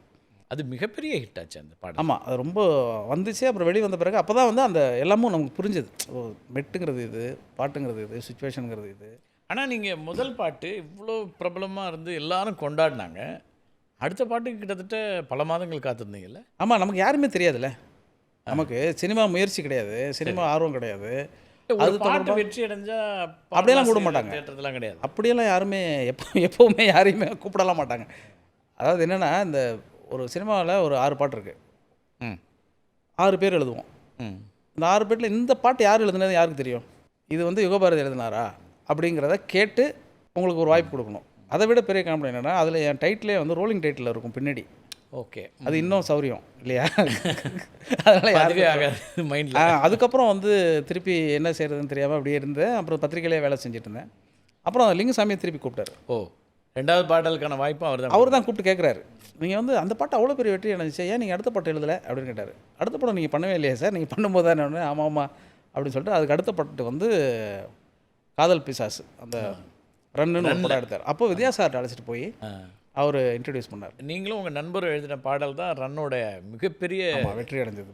வித்யாசாகர் வந்து என்னென்னா, அவர் தமிழ் சினிமாவினுடைய இந்த பாடல் முகத்தை வந்து ஒரு இளைஞர்கள் பக்கம் திருப்பினது. அவருடைய முயற்சி வந்து ரொம்ப பெரிய முயற்சி, சாதாரணமாக சொல்ல முடியாது. என்னென்னா, மொத்தம் வந்து ஒரு 6 பாட்டு அப்படின்னா 6 பேருக்கு பிரிச்சுடுவார். நீங்கள் எத்தனை மாதம் கழித்து வந்து எழுதினாலும் நீங்கள் தான் எழுதணும் அந்த மாதிரி. ஏன்னா கண்டினியூஸாக அவர் படங்கள் பண்ணிகிட்டே இருந்தார். அதனால் என்னென்னா, இந்த பாட்டு முத்துக்குமார், இந்த பாட்டுனா இதில் என்ன நடந்ததுன்னா, நீங்கள் தனித்தனியாக பாட்டு எழுதுவீங்க, ஆனால் அந்த வரிகளை தேர்வு செய்யும்போது எல்லா கவிஞரும் இருப்போம். ஓ, இப்போ உங்கள் பாடல் வரிகள் இருக்குன்னா மற்ற எல்லாரும் இருப்பாங்க. இதுக்கு தலைமை கவிஞர் வந்து அறிவுமதி என்ன, சரி, அவர் தான் வந்து மார்க் போடுறது, அதில் ஏதாவது சரி பண்ணுறது அந்த மாதிரி. அப்போனா அது எப்படி இருக்கும் யோசிச்சு பாருங்க. அது வந்து ஒரு கவியரங்கத்துக்கு போகிற மாதிரி. இது வந்து வித்யாசாகருடைய. ஆமாம், வித்யாசாகருடைய மிகச்சிறந்த இலக்கிய ரசிகன். அவர் வந்து மிகப்பெரிய, அவர் வரிகளை வந்து தேர்ந்தெடுக்கும் போதே நமக்கு வந்து ரொம்ப அவ்வளோ சந்தோஷமாக இருக்கும். அதை விட உச்சரிப்பார். இசையமைப்பாளர்களுக்கு மொழியிலையும் ஒரு பெரிய பரிசம் வேணும். ஏன்னா இளையராஜா சாருக்கு அப்படி ஒரு. ஆமாம், அது இருந்தால் தான் பாடல்கள் நல்லா வரும் இயல்பாகவே. கனவுகள் பரவாயில்லை, கவிதைகள் பரவாயில்லை, கனவெண்ணை கொத்தி தின்றால், அவர் படிக்கும்போது தான் ஓ இப்படி இருக்கா இந்த பாட்டுன்னு நமக்கு தெரியும். அது மாதிரி எழுதி கொடுக்குற லிரிக் வந்து அப்படி உச்சரித்து அவ்வளோ சந்தோஷமாக மெட்டமைப்பார். ஒரு 5-10 நிமிஷம் பாடலாக வந்தப்பறம் அது பரவாயில்லைன்னு உங்களுக்கு தோணுச்சா? அந்த பாட்டு வந்து அதெல்லாம் தெரியாது அப்பெல்லாம். அப்பெல்லாம் தெரியும். அதெல்லாம் ஏதோ அதாவது 2வது பாட்டு. முதல் பாட்டு வந்து வெற்றி அடையும் பொழுது ரெக்கார்டிங்கில் இருந்தேன், வெளியில இருந்து கேட்போம். சரி சரி. இந்த பாட்டு ரெக்கார்டிங் அப்போ நான் இல்லை. இது உதித் நாராயணன் வந்து டேட்டு ரொம்ப லேட்டாக இருந்தது. சரி சரி. அதனால் இதெல்லாம் தெரியாது. பரவாயில்லை, அது ஓகே, அதெல்லாம் நமக்கு அப்போல்லாம் ஒன்றும் தோணலை. பரவாயில்ல தப்பாக பாடியிருக்காருல அப்படின்னு எல்லாம் ஆமாம் தப்பாக தான் பாடியிருக்காரு, நம்ம என்ன பண்ண முடியாது. அதில் வந்து அது வேறு மொழியிலேருந்து இருக்கிறவங்களுக்கு அந்த அந்த சில நேரங்களில் அந்த சிக்கல் வந்துடுது இல்லையா? ஆமாம், இன்னொன்று அதை வந்து சரி பண்ணியிருக்கலாம். அப்படி பாடுறது தான் அவருடைய யூனிக்னஸாக எல்லாரும் ஃபீல் பண்ண நேரம் அது. ஓ சரி சரி சரி. அதனால் அந்த பாட்டு மட்டும் இல்லை, ஆ ஆ இத்துணுண்டு முத்தத்தில் என்ன கிடைக்கும்ல இது ஒரு பாட்டு இருக்கும், அந்த பாட்டுலேயுமே அவர் அப்படி தான் பாடியிருப்பார். ஏன்னா அப்படி பாடுறது செல்லமாக பாடுறாரு அவர் ஓகே அப்படின்னு வருது. அப்போ வந்து திருப்பி இந்த மாதிரிலாம் சார் இது ரொம்ப தப்பாக இருக்குது சார் அப்படின்னா, காதல் அப்படின்லாம் பார்க்க முடியாதுப்பா, அதெல்லாம் செல்லமாக கொஞ்சம் தான்ப்பா செய்வானுங்க, இதெல்லாம் ரொம்ப கரெக்ஷனாக ரொம்ப தமிழெல்லாம் பேசாத பண்ணுறாங்க. நம்ம வந்து ஐயோ சரி ஓகே, அதுக்கு மேலே நம்ம அந்த 2வது 3வது பாட்டில் ஒரு 6 பேர் ஒரு ஒரு படத்தில் எழுதுறீங்கன்னா அது ஒரு காம்படிட்டிவ்னஸ் இருக்குமா? அது எப்படி இருக்கும்? ஏன்னா வெவ்வேறு அந்த காம்படிட்டிவ்னஸை வந்து வித்யா சார் வந்து உடச்சிட்டாரு. ஆக்சுவலாக என்னன்னா அது ஒரு ரொம்ப நட்பு ரீதியாக ரொம்ப அன்பாக வந்து ஒருத்தருக்கு ஒருத்தர் பரிமாறி, என்னென்னா இப்போ முத்துக்குமார், கபிலன் எல்லாருமே நாங்கள் எல்லோரும் ஒரே வயது ஒரே மாதிரியாக இயங்கிக்கிட்டு இருக்கிற நேரம், எல்லாருமே வாய்ப்புக்காக பெருசாக வந்து எல்லாருமே அடையாளப்பட்டுட்டோம். அடையாளப்பட்ட பிறகு அதிலேருந்து ஏன்னா 2 மாபெரும் கவிஞர்கள் இருக்கிற நேரத்தில் நீங்கள் இளைஞர் வட்டாரம் உள்ள வருது. ஆமாம், இந்த பக்கம் வாலி இருக்காங்க, இந்த பக்கம் வைரமுத்து, அதுக்கு இடையில தான் உள்ள அது இவர் தான் வந்து அதை என்ன பண்ணார்னா அந்த அந்த ஸ்பேஸ் வந்து க்ரியேட் பண்ணார் ஆக்சுவலாக. அப்போ வந்து அது எங்களுக்குமே வந்து அது ரொம்ப ஆரோக்கியமாக இருந்தது. அது எங்களுக்குமே நாங்களே நீங்கள் திரும்ப திரும்ப திரும்ப முயற்சி பண்ணி ஒரு வித்தியாசத்தை நோக்கி நகர்த்துறது இருக்கு இல்லையா, அது மாதிரி என்னென்னா எல்லா பாடல்களுக்குமே அவர் பல்லவி கேட்பார். வித்யாசாகர் வந்து அவர் மெட்டமைக்க மாட்டார். ஓ சரி, 4 பல்லவி எழுதிட்டு வந்திருப்பா அப்படின்னு கொடுத்தாருன்னா பாட்டுக்கு தான் இப்போ மெட்டமைப்பேன், பல்லவி மட்டும் பல்லவி. ஆமாம். ஓ இப்போ நீயா பேசியது என் நண்பே நீயா பேசியதுன்னா அதை நான் எழுதியிருப்பேன். ஓ கொஞ்ச நேரம் கொஞ்சம் பேசக்கூடாதா, அந்த நேரம் அன்பு தூரல் போடாதான்னு நம்ம லிரிக் எழுதி கொடுத்தோம்னா அதை டியூன் பண்ணியிருப்பார். அதுக்கப்புறம் உள்ள சரணத்துக்கு மட்டும்தான் அவர் மெட்டு கொடுப்பார். அது மாதிரி எல்லாருக்குமே நீ அந்த சுச்சுவேஷனுக்கு ஒரு 3 எழுதி கொடுத்துருப்பா அப்படின்னா அந்த 3ல் அவர் சூஸ் பண்ணிடுவார். சரி, சில சமயம் 3க்குமே டியூன் பண்ணியிருப்பார். அது டேரக்டரோட அது போட்டு காமிக்கும்போது அவங்க அந்த டேரக்டர் வந்து சூஸ் பண்ணுவாங்க, இது நல்லா இருக்குது சார் அப்படின்னோடனே சரி இதுக்கு சரணத்தை கொடுத்துருப்பா அப்படின்னோடனே நம்ம சரணத்தை எழுதணும். சரணத்தை எழுதி கொண்டு போகிறோம் இல்லையா, அன்னைக்கு வந்து முத்துக்குமார் எல்லோரும் இருப்பாங்க. சரி, அதாவது இது சபையில் போய் வாசிக்கிற மாதிரி தான். ஆமாம், இது நல்லா இருக்குப்பா, இது அரசவையில் போய் இது நல்லா இருக்குது, இது நல்லா இருக்குது, இது மாற்றிக்கோ. என்னென்னா அதில் ஒரு பயங்கர சுவாரஸ்யமான சம்பவம் இருந்தது. இப்போ இந்த மாதிரி ரன் படத்தில் வந்து எழுதிட்டு இருக்கும்போது அறிமுகம் என்ன அதில் ஒரு பாட்டு எழுதினாங்க, பொய் சொல்லக்கூடாது காதலி, அற்புதமான பாடல் அப்படின்னு ஒன்று இருந்துச்சு. அதுக்கு அடுத்த வரி வந்து வேறு ஒரு வரியை அண்ணன் எழுதியிருக்காங்க. நாங்கள் எல்லோரும் கவிஞர்கள் தானே, எல்லோரும் ஆளாளுக்கு ஒன்று யோசித்தோம். வித்யாசாகருக்கு திருப்தியே வரல. சரி, இல்லை இது ஏதோ வேறு மாதிரி வரணும்னு நினைக்கிறேன் அப்படின்னு சொல்லிகிட்டே இருக்கிறாரு. ஷூட்டிங் நெருங்கிட்டே இருக்குது. அப்போ வந்து இயக்குனர் லிங்குசாமியோட சகோதரர் சந்திரபோசன் இருக்கார் இல்லையா, அவர் அப்புறம் நிறைய ப்ரொடியூசர்லாம் பண்ணார். அவரும் ரொம்ப ரசனையாக இதெல்லாத்தையும் பார்ப்பார் பாடல்கள்லாம். அப்போ அவர் வந்தோடனே இந்த காதல் பிசாசு இப்படி வரிசை எல்லா பாட்டு பாடிட்டு வந்தோடனே அண்ணன் இந்த மாதிரி ஒரு பாட்டு எழுதியிருக்காங்க கேளுப்பா அப்படின்னு சொல்லிட்டு அவர்கிட்ட போட்டு காமிச்சாங்க. அது 2வது வரி தான் வரல, அதான் யோசிச்சுட்டு இருக்கோம் அப்படின்னோடனே அவர் ஒன்று கேட்டுகிட்டே இருந்துட்டு பொய் சொல்லக்கூடாது காதலி, அடுத்த வரி வரலையா, பொய் சொல்லக்கூடாது காதலி, பொய் சொன்னாலும் நீ தான் என் காதலி, இதில் என்ன பெருசாக யோசிக்க வேண்டியது இருக்குது அப்படின்னு முடிஞ்சிருச்சு. அவர் உடனே எல்லாரும் என்னன்னா அது ரொம்ப சாதாரணமாக எக்ஸலண்ட்டான ஒரு ஆமாம் பொய் சொல்லக்கூடாது காதலி, பொய் சொன்னாலும் நீ தான் காதலி, இவ்வளோ தானே, இதுக்கு எது இவ்வளோ இத்தனை கவிஞர்கள் இப்படி யோசிக்கிறீங்க அப்படின்ட்டு அவர் போயிட்டார். சாதாரணமாக சொல்லிட்டு போயிட்டார் அவர். வேடிக்கை பார்க்க வந்த ஒரு மாதிரி அந்த மாதிரி அனுபவங்கள் இருக்கு இல்லையா, அது மாதிரி ஒரு 100. ஆனால் அது ரொம்ப அழகாக அமைஞ்சது இல்லையா அந்த பாடலுக்கு வந்து அது சட்டுன்னு அது அந்த அந்த தருணம் எப்படி அமையுது? எனக்கு ஒரு இப்போ நீங்கள் வந்து நம்ம நிறைய வாசிக்கிறோம், எழுதுறது கூட எழுதுகிறோம், கட்டுரையாக எழுதுகிறோம். ஆனால் ஒரு சந்தத்துக்குள்ளே இல்லைன்னா ஒரு தத்தகாரம் கொடுக்குறாங்க, அதுக்குள்ளே ஒரு வரியை அமைக்கிறது இருக்கு இல்லையா, அது எப்படி அந்த ப்ராசஸ் எப்படி நடக்குது? அதான் அந்த ப்ராசஸ் ரொம்ப கரெக்டாக எனக்குமே சொல்ல தெரியாது. ஆனால் என்னென்னா அது ஒரு விதமான ஒரு மனம் சார்ந்த இதுதான். அது என்னென்னா இந்த மொமெண்ட் அப்படிங்கிறது வந்து எப்படி அந்த வார்த்தை எங்கேருந்து நமக்கு கிடைச்சது அப்படின்னு நமக்கு தெரியாது. சில இது வந்து ரொம்ப முதல் வரி ரொம்ப முக்கியம். ஆமாம், என்ன பெரிய சவாலான விஷயம்னா இப்போ வந்து நான் ஒரு 2000 பாட்டு எழுதியிருக்கேன்னு வச்சுக்கோங்களேன்.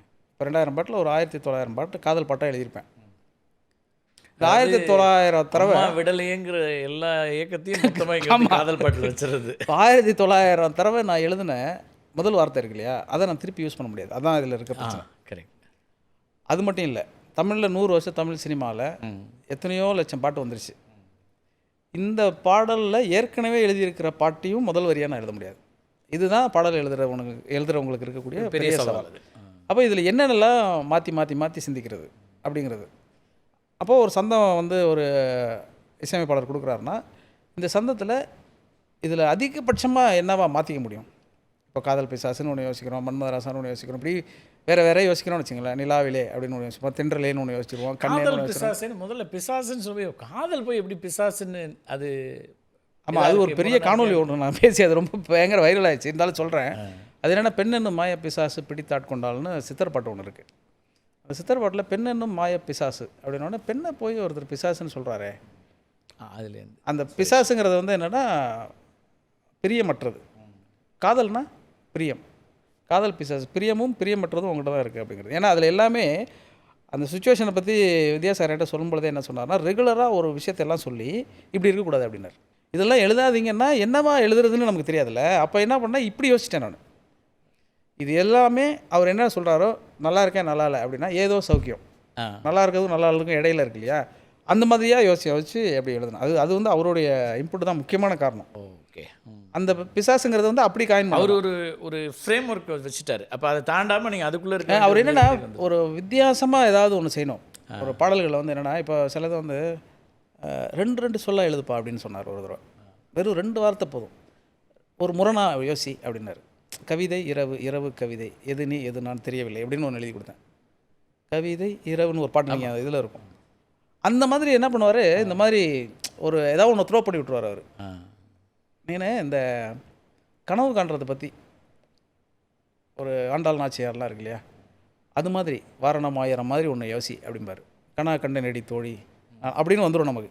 இதை அதை நோக்கி அவர் நகர்த்துவார் நம்மளை. அவர் எழுதலாம் மாட்டார். சரி. ஆனால் அவர் எது சரியாக இருக்குது எது பிடிக்குங்கிறது அந்த பல்ஸ் தெரியும், கரெக்டாக கண்டுபிடிச்சிடுவார். என்னென்னா, நீங்கள் எடுத்து ஒரு பல்லவி, நீங்கள் ஒரு 3 பல்லவி நம்ம எழுதிட்டு போனோம் இல்லையா, அதில் வந்து அவர் ஒன்று எடுப்பார்.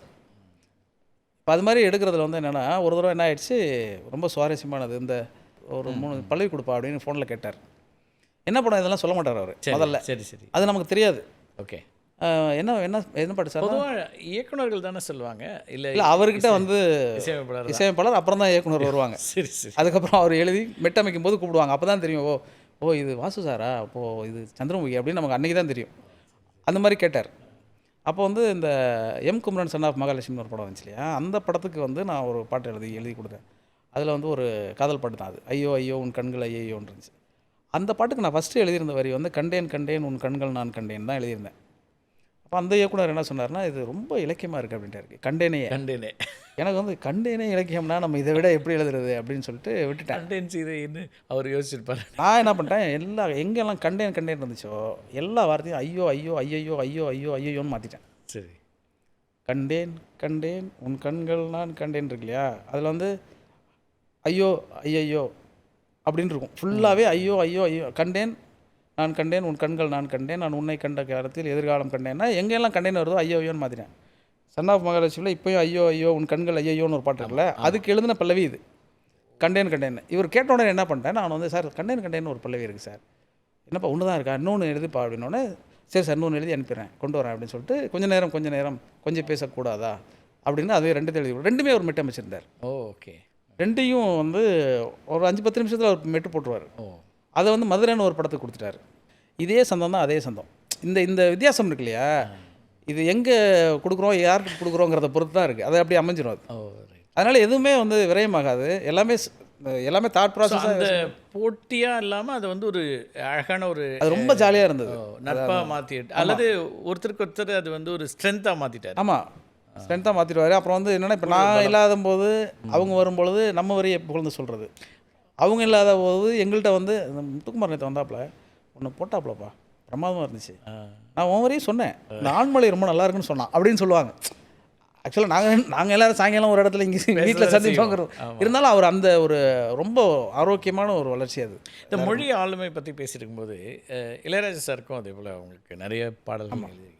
அவருக்கு வந்து அந்த நிறைய வரிகளுடைய முதல் வரி, நிறைய பாடல்களுடைய முதல் வரி அவரோட தான் இருக்கும். கண்டிப்பாக இருக்கும். அந்த அவரோட இப்போ நீங்கள் வந்து உங்களுக்கு அவர் இன்னொரு தலைமுறை. ஆமாம். எப்படி அந்த இது வந்து இன்னும் அவர் வந்து அவரோட ட்ராவல் பண்ணுறது வந்து அவ்வளோ எளிதாகவும் இருக்காது, எல்லாருக்கும் கைவரப்படாதுன்னு நினைக்கிறேன். அது எப்படி நடந்தது? என்னென்னா, அதுதான் முக்கியமானது. என்னென்னா, அவங்க அனுபவங்களாக யோசிக்க பார்க்கும்போது இப்போ இதில் வந்து இப்போ ஒரு காதல் பிசாசை அப்படின்னு ஒரு அட்டென்ஷன் க்ரியேட் பண்ணுறதுக்கு ஒன்று யோசிப்போம் பொதுவாக இந்த பாட்டு அப்படின்னோடனே ஒரு இது இந்த மாதிரி ஒன்று யோசித்து எழுதுறது இருக்கு இல்லையா, இது வந்து எனக்கு ராஜா சட்டை பண்ணோடனே உடஞ்சிது. ஓ, ஒரு நாள் இதே மாதிரி ஒரு டியூன் கொடுத்துட்டு எழுது அப்படின்னு சொல்லிட்டு ஒரு வெளில போய் ஆர்கனைசேஷன் எதை சொல்லிட்டு திரும்பி வந்தார். சரி. அதுக்கு போயிட்டு அப்படி வர்றதுக்கு ஒரு 20 நிமிஷம் ஆச்சு. அந்த 20 நிமிஷத்தில் இன்னொன்று அவரோட மெட்டுக்கு நம்ம எழுதுறது அப்படிங்கிற ஒரு மனநிலை இருக்குது. முதல்ல ஒரு 4 வரி இருக்குது, அதுக்கப்புறம் எழுதணும். என்ன எழுதுறதுன்னு யோசிச்சிட்டே இருக்கேன். அப்புறம் வந்தோடனே எழுதலையா அப்படின்னு கேட்டார். யோசிச்சுட்டு இருக்கேன் அப்படின்னு. என்னது யோசிக்கிறியா அப்படின்னாரு. அது எனக்கு டக்குன்னு என்ன இப்படி கேட்குறாரு அப்படின்னு தோணுச்சு. அப்புறம் கொஞ்ச நேரம் கழிச்சு சொன்னார், இங்கேருந்து எழுதக்கூடாது, இங்கேருந்து எழுதணும், இங்கேருந்து தான் எழுதுனா தான் யோசிக்கணும், நீ இங்கேருந்து எழுது அப்படின்னாரு. அது எனக்கு ரொம்ப ஒரு மாதிரி இருந்தது. அப்புறம் கொஞ்சம் நேரம் அந்த சொல்லி முடித்தோடனே அப்புறம் அவரே அது வந்து விளக்கம் சொன்னார். இப்போ கலைங்கிறது வந்து மனசுலேருந்து பிறக்கணும், அறிவுலேருந்து பிறக்கக்கூடாது அப்படின்னு சொன்னார். அப்படின்னா அப்படின்னு கேட்டேன். இப்போ இதில் முன்னாடி 4 வரி இருக்கு இல்லையா, அதே மாதிரி நேரடியாக உன்னோட உணர்வு அந்த நேரத்தில் அந்த தருணத்தில் என்னவோ அதை வந்து எழுதி பழகு. அந்த இமோஷன்ஸை கொண்டு வருதா? நீங்கள் அறிவுன்னு போட்டால் எமோஷன் கட் ஆகிடும். அந்த நேரத்துக்கு என்னவோ அந்த இடத்துல உனக்கு என்ன தோன்றுதோ அதுதான். நீ வந்து இதுக்காக வந்து ரொம்ப தீவிரமாக யோசித்து இது வித்தியாசமாக இருக்கணும், எல்லோரும் கைத்தட்டணும்னு நினச்சி பண்ணக்கூடாது அப்படின்னு சொன்னோன்னே எனக்கு அது மிகப்பெரிய திறப்பாக இருந்தது. அதுக்கப்புறம் அந்த படங்கள் தான் வந்து மைனா, கும்கி இந்த மாதிரி படங்கள்லாம் நீங்கள் பார்த்தீங்கன்னா தெரியும். நேரடியாகவே எழுதிடுவேன் நான் அதுக்கப்புறம். ஏன்னா அவர் வந்து என்னென்னா அந்த நேரத்தில் என்ன உனக்கு தோணுதோ அதை எழுதிட்டார். சொல்லிட்டாலே அவள் காதலன்னா ஸ்ட்ரெயிட்டாக இருக்கும். ஐயோ ஆனந்தமே ஒன்றும் புரியல, சொல்ல தெரியலன்னா அந்த சுச்சுவேஷன் என்னவோ அதை அப்படியே ரிஃப்ளெக்ட் பண்ணிடுது அந்த லிரிக்கில். அதுக்கப்புறம் உள்ள நீ எழுதிக்கம்பாரு. சரி, முதல்ல அது என்ன உணர்வு, முக்கியமான ஒரு லெசன் அது அது வந்து அத்தனை ஆண்டு கால அவருடைய பயிற்சியிலையும் அவங்களுடைய அனுபவத்துலேயும் அது அவங்க சொன்ன வார்த்தை. அதுக்கப்புறம் பார்த்தா உண்மையிலேயே அது வந்து ரொம்ப எளிதாக ஆரம்பிச்சிச்சு எனக்கு. அதுக்கப்புறம் எந்த இசையமைப்பாளர்கிட்ட யார்கிட்ட மெட்டுக்கு கொடுத்தாலும் 5-10 நிமிஷத்தில் எனக்கு எழுதக்கூடிய பயிற்சி வந்து அதுக்கப்புறம் வந்தது. இமான் அவர்களுடைய உங்களுக்கு வந்து நிறைய நல்ல மெலடி அமைஞ்சதில்ல, நிறைய பாடல்கள் வந்து ஹிட்டு. ஆமாம், அது இயல்பாக அப்படி அமைஞ்சிச்சா எப்படி? அது அப்போவே நான் ஒரு 15 வருஷம், ஆமாம் ஆமாம், அவர் ஒரு 15 வருஷம். அப்போ ஒரு நாள் எதேச்சியாக வந்து இப்படி பேசிகிட்டு இருக்கும்போது அவர் வந்து எனக்கும் எழுத தெரியுது, உங்களுக்கும் இசையமைக்க தெரியுது, ஆனால் நம்ம தனித்து தெரியலையே அப்படின்னு எங்களுக்கு தோணுச்சு. தனியாக யுகபாரதினா யார், இமான்னா யார் அப்படின்னு ஒருத்தருக்கு தெரியணும்ல, ஒரு பிராண்டாக. அது பிராண்டுங்கிற வார்த்தை கூட எனக்கு உடன்பாடு இல்லை, ஆனால் தெரியணும் தனித்துவமாக, அதாவது அடையாளப்படலை அப்படி வச்சுக்கலாம். அந்த அடையாளப்படலையே அப்படின்னு சொன்ன உடனே அப்போது திடீர்னு நாங்கள் 2 பேரும் பேசிகிட்டே இருந்தோம். என்ன சொன்னோன்னே, நம்ம இனிமேல் வந்து எதையுமே செய்ய வேணாம். அவரும் இசையமைக்கிறத ஒரு 3 மாதம் விட்டார். ஓ, நான் எழுதுறத ஒரு 3 மாதம் விட்டேன். அப்போ வந்து என்ன முடிவு பண்ணோன்னா, என்ன திட்டம் என்னென்னா நமக்கு ஒன்று பிடிக்குது இல்லையா, இதை வந்து செஞ்சு பழகணும், இது நடக்குதான்னு பார்த்துருவோம் அப்படின்னு சொல்லிட்டு அப்போ வந்து பிரபு சாலமன் அவர்கள் வந்து அந்த மைனான்னு ஒரு திரைப்படம், அந்த படத்தை வந்து அந்த கதையெல்லாம் சொல்லி அவர் வந்து ரொம்ப அதாவது ஒரு சகோதரத்துவத்தின் உச்சம்னு சொல்லலாம். ஏன்னா அவ்வளோ சுதந்திரம் கொடுத்து நீங்கள் பண்ணுங்கள், உங்களுக்கு என்ன பிடிக்குதோ நீங்கள் பண்ணுங்கள், மைனா இது படத்துக்கு டைட்டில், நீங்கள் பாடி எனக்கு ரெக்கார்ட் பண்ணி அனுப்பிடுங்க, நான் ஷூட் பண்ணுறேன்ட்டார் அவர். ஓ, அந்த சுச்சுவேஷன் வந்து எல்லாத்தையும் சொல்லிட்டார் அவர். நாங்கள் வந்து நமக்கு எவ்வளோ தெரியுமோ, நமக்கு எது பிடிக்குமோ அதை மட்டும் செய்வோம் அப்படின்னு சொல்லிட்டு, ஏற்கனவே ராஜா சார்லாம் நமக்கு பாடம் எடுத்திருக்காங்க, எல்லாரையும் சந்திச்சிருக்கோம், எல்லாம் இருக்கு இல்லையா. அந்த படத்தில் வந்து என்ன பண்ணோன்னா, முழுமையாக வந்து அந்த பாடல் முறை இருக்கு இல்லையா, நான் எழுதுகிற முறையவே மாற்றிட்டேன். மனசுலேருந்து எழுத நமக்கு ஒன்று தெரியும்ல, இதை நம்ம எழுதுவோம். நம்ம வந்து இப்போ யாருக்காகவும், ஏன்னா நம்மளை யாருமே இன்னுமே ஜட்ஜ் பண்ணி இதை வேணான்னு சொல்ல போகிறதில்ல. அப்போ நமக்கு பிடிச்சதை ஒன்று எழுதுவோம் அப்படின்னு மைனா நெஞ்சுக்குள்ளே அப்படின்னு முதல் வரி எழுதணுன்னே எனக்கு வந்து அந்த நெஞ்சுக்குள்ளே எழுதுனதே நம்ம நெஞ்சுக்குள்ளே என்ன இருக்கோ அதுவாங்கிறது தான். அந்த வரியவே நீங்கள் பார்த்தீங்கன்னா தெரியும். ஓவராலாக ஒரு முழு கதையை சொன்னதுக்கு பிறகு அந்த கதைக்குள்ளே எப்படி ஒவ்வொரு பாட்டையும் ஃபிக்ஸ் பண்ணுறதுன்னு முடிவு பண்ணோம். இந்த 6 பாட்டுக்குமே தொடர்ச்சி இருக்கும். நீங்கள் மைனாவில் இருக்கிற 6 பாட்டுக்கும் தொடர்ச்சி இருக்கும். அதுக்கப்புறம் நான் முழு படங்கள் எழுதின எல்லா படத்துலையுமே தொடர்ச்சி இருக்கும். அந்த 6 பாட்டுக்கும் ஒரு தொடர்ச்சி வச்சுருப்பேன் நான். மைனா பாட்டில் வந்து முதல்ல வந்து நீ இல்லைனா நான் செத்துருவேன் அப்படின்னு இருக்கும். கிளைமேக்ஸ் வந்து இறந்து போயிடுறது. அது வந்து இயல்பாகவே அந்த கதை ஓட்டத்தோடு எழுதி பழக ஆரம்பிச்சிட்டேன். அதில் வந்து இமானுக்கு வந்து ஒரு ஒரு ஒரு அபரிமிதமான ஒரு பெரும் ஆற்றல் இருக்குது. என்னென்னா அந்த ஒரு மண் இசை மீது, தமிழ் இசை மீது அவருக்கு இருக்கிற ஒரு ஆற்றல் இருக்கு இல்லையா, அது வந்து நீங்கள் சந்தத்துக்காக வளைக்கிறது, கொஞ்சம் அட்ஜஸ்ட் பண்ணி பாடிக்கிறது அப்படிலாம் இல்லை. நம்ம தெளிவாக சந்தத்துக்கு எழுதி கொடுத்தாலும் அந்த உணர்வு பாவத்தை வந்து க்ரியேட் பண்ணுவாப்புல. அது ரொம்ப ஆச்சரியமாக இருக்கும். நீங்கள் எதை கொடுத்தாலும் அவர் வந்து அதை பண்ணிடுவார். அதில் இருக்கிற அவரோட சேர்ந்து நான் இசையமைச்ச எழுதின பாடல்களில் வந்து பெரும்பாலும் துள்ளல் இசை பாடல்களை, அந்த குத்துப்பாட்டுன்னு சொல்கிறீங்களே, அது எல்லாம் நான் எழுதி கொடுத்தது. எல்லா மெலடியும் அவர் டியூன் கொடுத்தாரு. எழுதுனதுக்கு தான் அவர் டியூன் எல்லா துள்ளல் இசை பாடலுக்கும் ஆ. இப்போ என்னம்மா இப்படி பண்ணுறீங்களாம்மா, ஊதா கலர் ரிப்பன், ஜிங்கி ஜிங்கி ஜிமிக்கி இப்படிலாம் நிறைய பெரிய மக்கள்கிட்ட வெகுஜன மக்கள்கிட்ட மிஸ் பண்ணிட்டார்ல அந்த பாடலை. ஆமாம் ஆமாம் ரிப்பன். அது மாதிரி அந்த தொடர்ச்சியாக அந்த அவர் அந்த அந்த துள்ளல் இசை பாட்டுன்னு சொன்ன உடனே நீங்கள் எழுதிருங்கன்றுவார். ஓ சரி சரி. மெலடினா நாங்கள் ஒன்றா உட்காந்து அவர் டியூன் போடுவார், உடனே எழுதிடுவோம். ஓ இப்போ நிறைய பேச போயிட்டுருக்கீங்க, புத்தக காட்சிகளில் தொடங்கி இளைஞர்களோட உரையாடுறது வரைக்கும். அந்த பாடல் உருவானது அல்லது அந்த சூழலை வந்து அவ்வளோ அழகாக சொல்ல தெரியுது. ஒரு நல்ல கதை சொல்லியும் உள்ளே இருக்காருன்னு நினைக்கிறேன் யுகபாரதி. அது எனக்கு தெரியல. என்னென்னா இது அப்படியே நேரடியாக சொல்கிறேன் நான். ஆக்சுவலாக என்னென்னா இப்போ நான் இப்போ சொல்கிறதே கூட இது அந்த சம்மந்தப்பட்டவர்கள் பார்க்கும்போது அதில் ஒரு உண்மைத்தன்மை இருக்கணும். இப்போ நான் இதை மிகைப்படுத்தவே முடியாது. ஆமாம். ஆனால் இந்த தருணம் வந்து ரொம்ப சுவாரஸ்யமாக இருக்குங்கிறத நான் எல்லாருக்கும் சொல்லணும்னு ஆசைப்படுவேன். என்னென்னா இது எப்படி நடக்குதுங்கிறதே எனக்குமே பிரமிப்பாக தான் இருக்கும். இப்போ இந்த ஒரு ஜெயங்கொண்டான ஒரு படம்னா, நான் வரைந்து வைத்த சூரியன் ஒளிர்கின்றதேன்னு ஒரு வரி எழுதுறேன்னு வச்சுங்களேன். இந்த வரைந்து வைத்த சூரியன் ஒளிர்கின்றதேங்கிறதுக்கு அவர் என்ன எனக்கு இன்புட் கொடுத்தாரு, மியூசிக் டைரக்டர் என்ன மெட்டு கொடுத்தாரு, இதை நான் உள்வாங்கிட்டு எப்படி எழுதுனேங்கிறது அது ஒரு வித்தியாசமாகவும் ஆச்சரியமாகவும் இருக்கு இல்லையா? அது எனக்கே ஆச்சரியமாக தான் இருக்குது.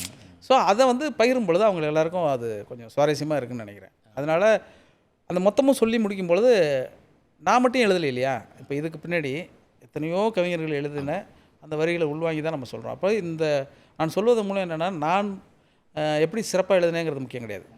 தமிழ் சமூகத்தில் தமிழ் சிந்தனை மரபில் எப்படியெல்லாம் அவங்க தொடர்ச்சியாக ஒன்று ஒன்றா சொல்லிகிட்டே வராங்கங்கிறது தான். அப்போ என்னென்னா நம்ம இதுலேருந்து நம்ம சொல்ல முடியாது. என்னதுலேருந்து நான் கொஞ்சம் சொன்னாலும் அவங்கெல்லாம் எப்படி எழுதியிருக்காங்கங்கிறத சொல்லணும். அப்போ அதுக்காகவே நேற்றைய காற்றுன்னு ஒரு புத்தகம் எழுதினேன் நான். அதில் ஒரு 20 பழைய திரைப்பட பாடலாசிரியர்களை பற்றின நினைவு குறிப்புகள் தான். அவங்க எழுதுனதில் உள்ள சிறப்பான விஷயங்கள் தான் அதில் எழுதியிருப்பேன் நான். அப்படி எழுத ஆரம்பித்தேன். நிறைய வார்த்தைகள் கூட நம்ம இலக்கியங்கள்லேருந்து எடுக்கிறாங்க இல்லையா? ஆமாம். ஆசிரியர்கள் நீங்கள் வந்து அகநானூர்லேயோ அல்லது அதுக்கு முன்னாடி இருக்கக்கூடிய நூல்கள்லேருந்தோ எடுக்கக்கூடியதுங்கிறதும் இருக்கும் வார்த்தைகள். அதாவது என்னென்னா அதில் வந்து அந்த உணர்ச்சி பாவத்தை வந்து நம்மளால் தொட முடியலங்கிறதா. நீங்கள் எவ்வளோ விஷுவல் மீடியாலாம் வந்துருச்சு. நான் இப்போ ஒரு காட்சி சொல்கிறேன். இப்போது அகநானூரில் ஒரு பாட்டு இருக்குது. இந்த காட்சி வந்து எந்த படத்துலையும் நீங்கள் வைக்கவும் முடியாது. என்னென்னா எழுதுவதை காட்சிப்படுத்த முடியாமல் எது இருக்கிறதோ அதுதான் சிறந்த இலக்கியம். நீங்கள் விஷுவலாக அதை கன்வெர்ட் பண்ணவே முடியாது. அப்படி இருந்துச்சுன்னா அது சிறந்த இலக்கியம் நான் புரிஞ்சு வச்சுருக்கிறேன். இப்போ வந்து சங்க இலக்கியத்தில் வந்து ஒரு 202வது பாட்டு, கண்ணனார்னு ஒருத்தர் எழுதின பாட்டு, வயங்குவில் அருவிய குன்றத்து கவான்னு தொடங்குற பாட்டு. இதில் வந்து என்னென்னா ஒரு ஆண் யானை ஒரு ஆண் யானையும் பெண் யானையும் ஒரு மலையடி வாரத்தில் ஒரு வேங்கை மரத்தடியில் கீழே உட்காந்து பேசிகிட்டு இருக்கு. ஆண் யானை உடம்புல வந்து ஒரே ரத்த கீறல்கள் இருக்குது, நகைக்கீறல்கள் இருக்குது, அதில் ரத்தம் உடஞ்சிட்ருக்கு. பெண் யானை கேட்குது என்ன அப்படின்னு கேட்குது. இல்லை வரும்போது ஒரு புளியை வந்து நான் வந்து அடித்து போட்டு வந்தேன், அதனால் கீறல் இருக்குங்கிற மாதிரி அது சொல்லுது. வலி அதுக்கு தாங்க முடியல. உடனே தன்னோட துதிக்கியை தூக்கி இந்த வேங்கை மரத்து மேலே பெருமூச்சு விடும் இல்லையா, யானை தும்பிக்கை எடுத்து மூச்சு விட்டோடனே அந்த வேங்கை மலர் வந்து எப்படி இருந்ததுன்னா, ஊதுலையில் சம்மட்டியை அடிக்கும் பொழுது தீப்பொறி பறக்கும் இல்லையா, அந்த பறப்பது போல் அந்த வேங்கை மலர் விழுந்ததுன்னு எழுதுவான். அப்படி எழுதிட்டு அந்த வேங்கை மலர் உதிர்ந்து கீழே விழுவது மின்மினி பூச்சிகள் போல் விரிந்து கிடந்ததுன்னு எழுதுறான். இது என்ன முக்கியமான விஷயம்னு யோசிச்சு பார்த்தீங்கன்னா, ஊதுலையில் அடித்தால் சம்மட்டி இருக்கணும் 2000 வருஷத்துக்கு முன்னாடியே ஒருத்தன் யோசிக்கிறான்னா, அவனுக்கு அந்த காலத்தில் இரும்பு கண்டுபிடிச்சிருக்கணும், அதுக்கு ஒரு ஊதுலை தேவை, அதுக்கு ஒரு சம்மட்டி ரெடி பண்ணியிருக்காங்க, இந்த இரும்பை பதப்படுத்தி உலையில் வைத்து எடுக்கிற அந்த ஒரு இது இருக்குது. இந்த காட்சி வந்து ஒரு வேங்கை மலரோடு இருக்குது. நீங்கள் தீப்பொறி மாதிரி தான் வேங்கை மலர் இருக்குங்கிறது நம்ம புரிஞ்சிக்க முடியுது. ஆனால் அது ஊதுலையில் வச்சு சம்மட்டி அடின்னு சொல்கிறாரு இல்லையா, இது வந்து நீங்கள் இப்போ செய்யவே முடியாது. நடைமுறையோட நீங்கள் பார்க்கக்கூடிய காட்சியோடு பொருத்தி சொல்லக்கூடிய இது இருக்கு இல்லையா, இது மாதிரி அவ்வளோ நிறைய கொட்டி லட்சக்கணக்கானது இருக்குது.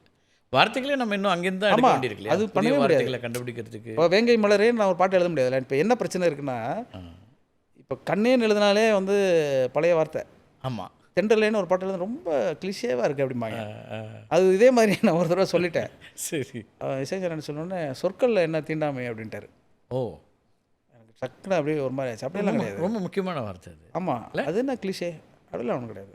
அப்படி ஏன்னா அதில் வந்து கண்ணே மணியே அந்த மாதிரி ஏதோ ஒரு வெட்டு இருக்கும்போது இது ரெகுலராக இருக்கிற மாதிரி இருக்குது அப்படின்னு சொன்னோடனே அவர் வந்து அந்த வார்த்தைகளை அப்படி பார்க்கக்கூடாதுன்னார் அவர்.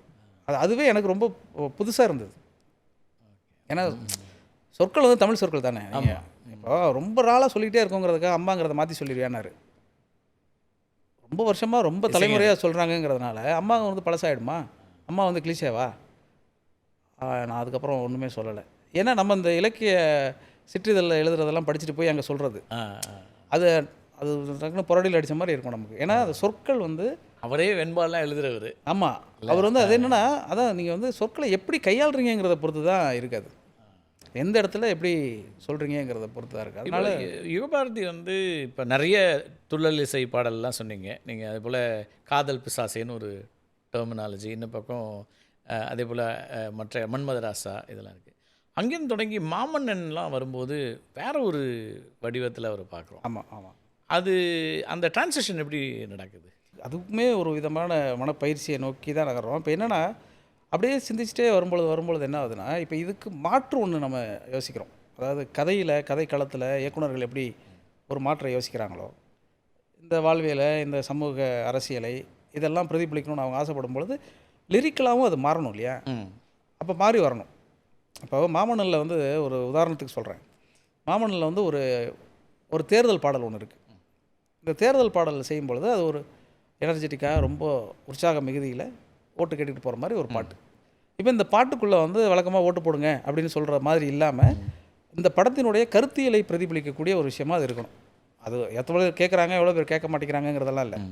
அப்போ இந்த படத்தினுடைய ஒரு மையம் என்னவா இருக்குனாக்க சமூக நீதியை பேசுகிறதா இருக்குது, இருக்கையில் அமர முடியாதவனா இருக்குது. அப்போது வந்து இவனுடைய குரல் வந்து சிங்கத்தை நோக்கியதாக இருக்குது. ஒரு காட்டுக்கு ஒரு ராஜா தான், அது சிங்கம் தான், நான் தான் வேட்டையாடுவேன் அப்படின்னு சொல்கிறது இருக்கு இல்லையா? அது கிடையாது சமூக நீதி அப்படின்னு அந்த பாட்டில் சொல்லணும். அதில் வந்து வீரனைன்னு ஒரு சாங் இருக்கும், நீங்கள் அதை கேட்டிங்கன்னா அதில் தெரியும். ஆமாம், அதில் உள்ளே வந்து ஒரு வரி கூட எழுதியிருப்பேன் நான். அதாவது இப்போ இன்ஸ்டா உலகத்தில் ரொம்ப பாப்புலரான அந்த லைன்ஸ் இது. ஆமாம், வீரனைலாம். அப்போ வந்து என்னென்னா, அந்த அதில் வந்து என்னென்னா, சீரும் காலை கூட்டும் போது சிங்கமே நீ ஓடுன்னு இருக்கும் ஒரு வரி. என்னடா நீ ஒருத்தனுங்கிற அந்த மோனோபொலி அல்லது நான் தான் ராஜா அப்படின்னு சொல்லிக்கிற மைண்ட் செட் இருக்கு இல்லையா? அது கிடையாது அரசியல். எல்லாருக்கும் எல்லாங்கிறது தான் இந்த படத்தோட அரசியல். இந்த படத்தில் இது முன்வைக்கிற அரசியல். அப்போ அதுக்கு தகுந்த மாதிரி வரிகளை நீங்கள் எழுதணும். தேயில் சுட்டாலுமே கொம்பு வாழும் அப்படின்னு அதில் இருக்கும் நிறைய. அதில் அந்த பாட்டை நீங்கள் இப்போ நான் சொன்னது பிறகு எல்லோரும் கேட்பாங்க, ஆனால் கேட்கும்போது உங்களுக்கு அது புரியும் என்ன அரசியல் சொல்கிறோம். இந்த அரசியல் எல்லாமே வந்து ஒரு சப்கான்ஷியஸாக இந்த பாடல்கள் வழியே நீங்கள் கடத்தணும். அப்போ தான் அந்த படத்துக்கான ஒரு இது கிடைக்குது. வெறுமனே பொதுவாக இன்னொரு விவாதம் அல்லது உரையாடல் போயிட்டே இருக்குது. ஒரு திரைப்படங்கள் அல்லது திரைப்பாடல்கள் அல்லது இது எல்லாமே வந்து ஒரு கலைப்படைப்புங்கிறது வந்து என்டர்டெயின் பண்ணுறதுக்கு தானே, அது ஒரு எஜுகேட் பண்ணுறதுன்னு மாற்றுறது சரியா அப்படிங்கிற ஒரு கேள்வி. என்டர்டெயின் பண்ணுறதுன்னா எதை வேணாலும் என்டர்டெயின் பண்ணிட முடியாது.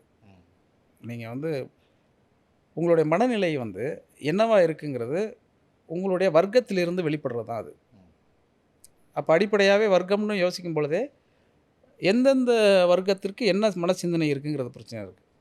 நீங்கள் வந்து 200 ரூபா கொடுத்து ஒரு படம் பார்க்க போகிற அப்படின்னா புரோஜனமான படமாக பார்க்க போகணுன்னு அப்பா சொல்கிறார்ல, அது எதுக்கு சொல்கிறார் அவர் அப்படின்னா, அவர் இதன் மூலியமாக கலை இலக்கியத்தின் மூலமாக பெற்றுக்கொள்வதற்கும் கற்றுக்கொள்வதற்கும் ஏதோ இருக்குன்னு அவங்க நினைக்கிறாங்க. அந்த ஏரியாலையும் நம்ம ஒர்க் பண்ணணும். நீங்கள் என்ன ஊத கலரி பண்ண எழுதினாலும் இந்த பக்கம் மனையில் தான் தீப்பிடிக்குதோ ஒன்று எழுதிடணும், எல்லுவைப்புக்குள்ளேயே ஒன்று சொல்லணும், கையிலே ஆகாசம்னு ஒன்று சொல்லணும், மண்ணிலே ஈரமுண்டு மண்ணிலே ஈரமுண்டெல்லாம் அந்த படத்துக்கான வேற ஒரு அது வந்து அதனால் வந்து இது அப்படியே ரொம்ப தட்டையாக யோசிக்க முடியாது.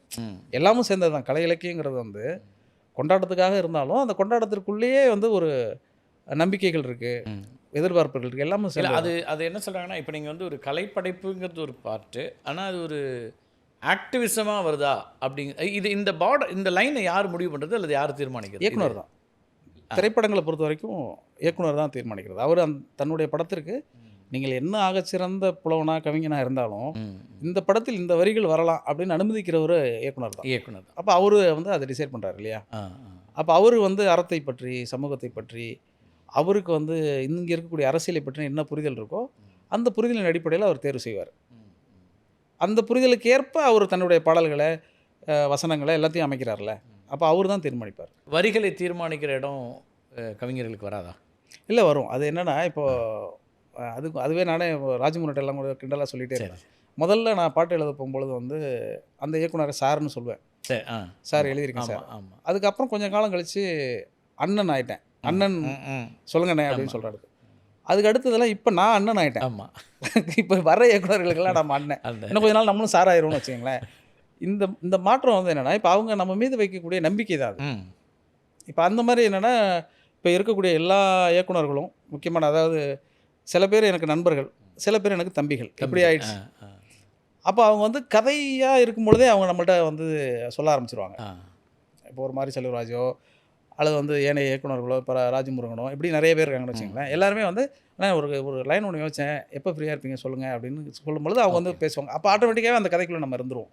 பாடலாசிரியராக நிறைய பரபரப்பாக நிறைய பாடல்கள் எழுதிட்டீங்க. 2100 பாடல்கள்னால் அது ஒரு நாளையும் ஒரு பாடலோ 2 பாடலோ கொடுக்கக்கூடிய தேவை கூட சில நேரங்கள் அமையலாம். இன்னொரு பக்கம் புத்தகங்களும் நீங்கள் பதிப்பிச்சுட்டே இருக்கீங்க. ஒரு எழுத்தாளராக நம்ம தொடரணும் அல்லது கவிஞராக தொடரணும் அப்படிங்கிற அந்த ஒரு தேவை இல்லை, நம்ம வந்ததே அதான் சொன்னோம். நம்ம பத்திரிகையில் வந்து எழுதுறதுக்கு வந்த ஆள் தான் நம்ம. சரி. பாட்டும் நம்ம எழுதிட்டோம், அவ்வளோதானே தவிர இந்த பாட்டு எழுதுவதன் மூலயமாக என்னென்னா கூடுதலான ஒரு அறிமுகம் கிடைக்குது, கூடுதலாக நம்ம பெயர் தெரியுது. ஆனால் நம்மளுடைய ஏக்கம் என்பது வந்து புத்தகங்கள் தான், எழுத்து தான். ஸோ அதனால் அதை நம்ம விடவே முடியாது. அப்புறம் என்னென்னா, ஒரு பாடல் எழுதுவதற்கு வந்து ஒரு அதிகபட்சம் ஒரு 1/2 மணி நேரத்துக்குள்ளே அது முடிஞ்சிடும். அது ஏன்னா அந்த ஒரு 20-25 வருஷமாக ஒரு வேலையை செஞ்சுக்கிட்டே இருக்கும்.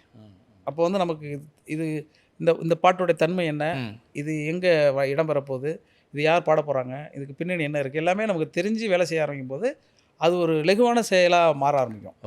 அப்போ லெகுவான செயலாக ஆரம்பிக்கும் போது உங்களுக்கு சுவாரஸ்யங்கள் குறைஞ்சிரும். அந்த சுவாரஸ்யத்தை நான் கூட்டிக்கணும்னா எழுத ஆரம்பிக்கணும், அதுக்கு படிக்கணும். ஸோ அந்த ப்ராசஸ் தான் அது. அதனால் இது இப்படியும் அப்படின்னு தான். நிறைய சூழல்களுக்கு தான் பாடல் எழுதுறீங்க. சூழல்களுக்கு எழுதும் போதே உங்களை சுற்றி இருக்கிறவங்க தான் அதுக்குள்ளே முதல்ல உங்கள் நினைவுக்கு வருவாங்களா இருக்கும். அப்படி இப்போ அம்மாவை வச்சு அல்லது உங்கள் அம்மாவை நினைவுபடுத்தி அப்படின்னு எழுதின பாடல்கள்லாம் இருக்குது. அது நிறைய இருக்குது. நீங்கள் அதெல்லாம் வந்து வீட்டுக்குள்ளே நீங்கள் வந்து கேட்டிங்கன்னா தெரியும் என்னென்ன. சரி.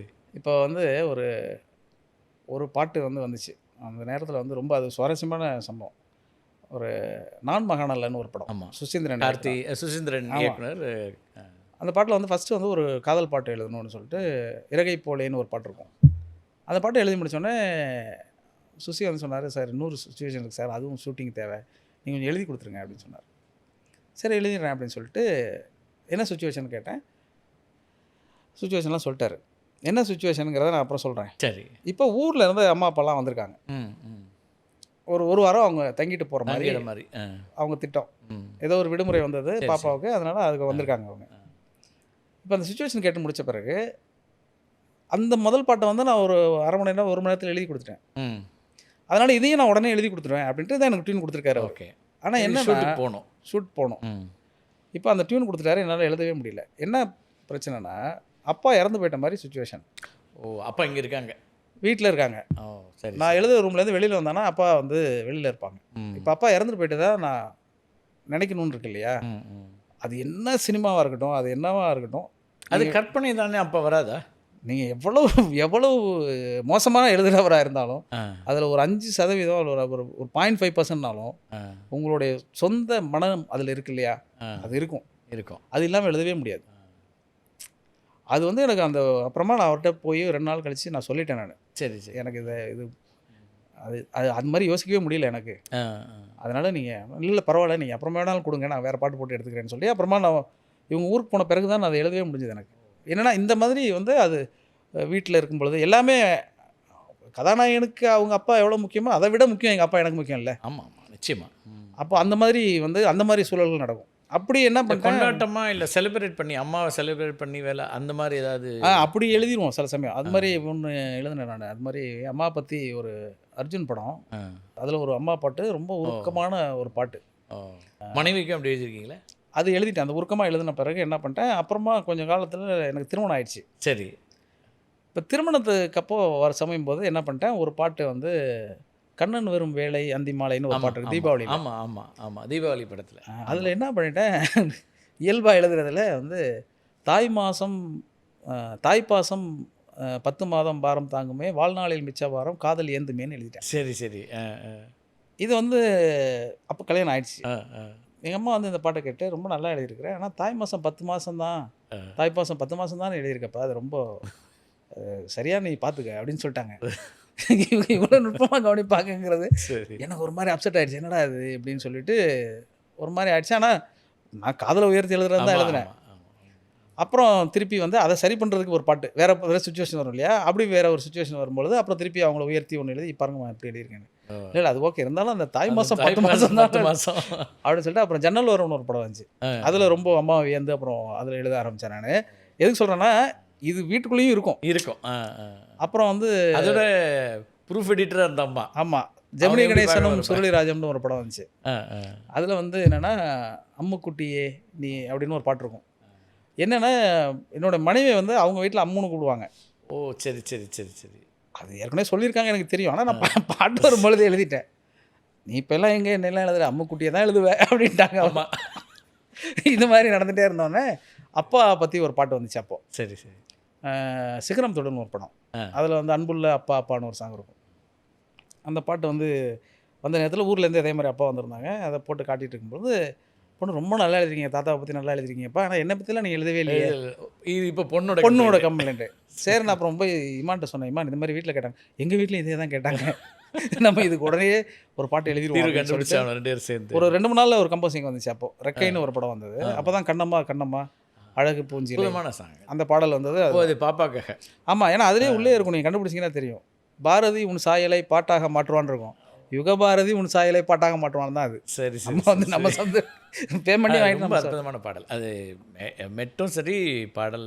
அது அந்த நேரத்தில் அந்த மாதிரி சின்ன ஒரு இது வந்து உள்ளே வந்துருப்போம். ஓ ஓகே. இப்போ எள்ளுவைப்புக்குள்ள எழுதுறதுக்கு முன்னாடி வந்து என்னோட சகோதரர் வந்து விபத்தில் வந்து மரணம் அடைகிறாரு.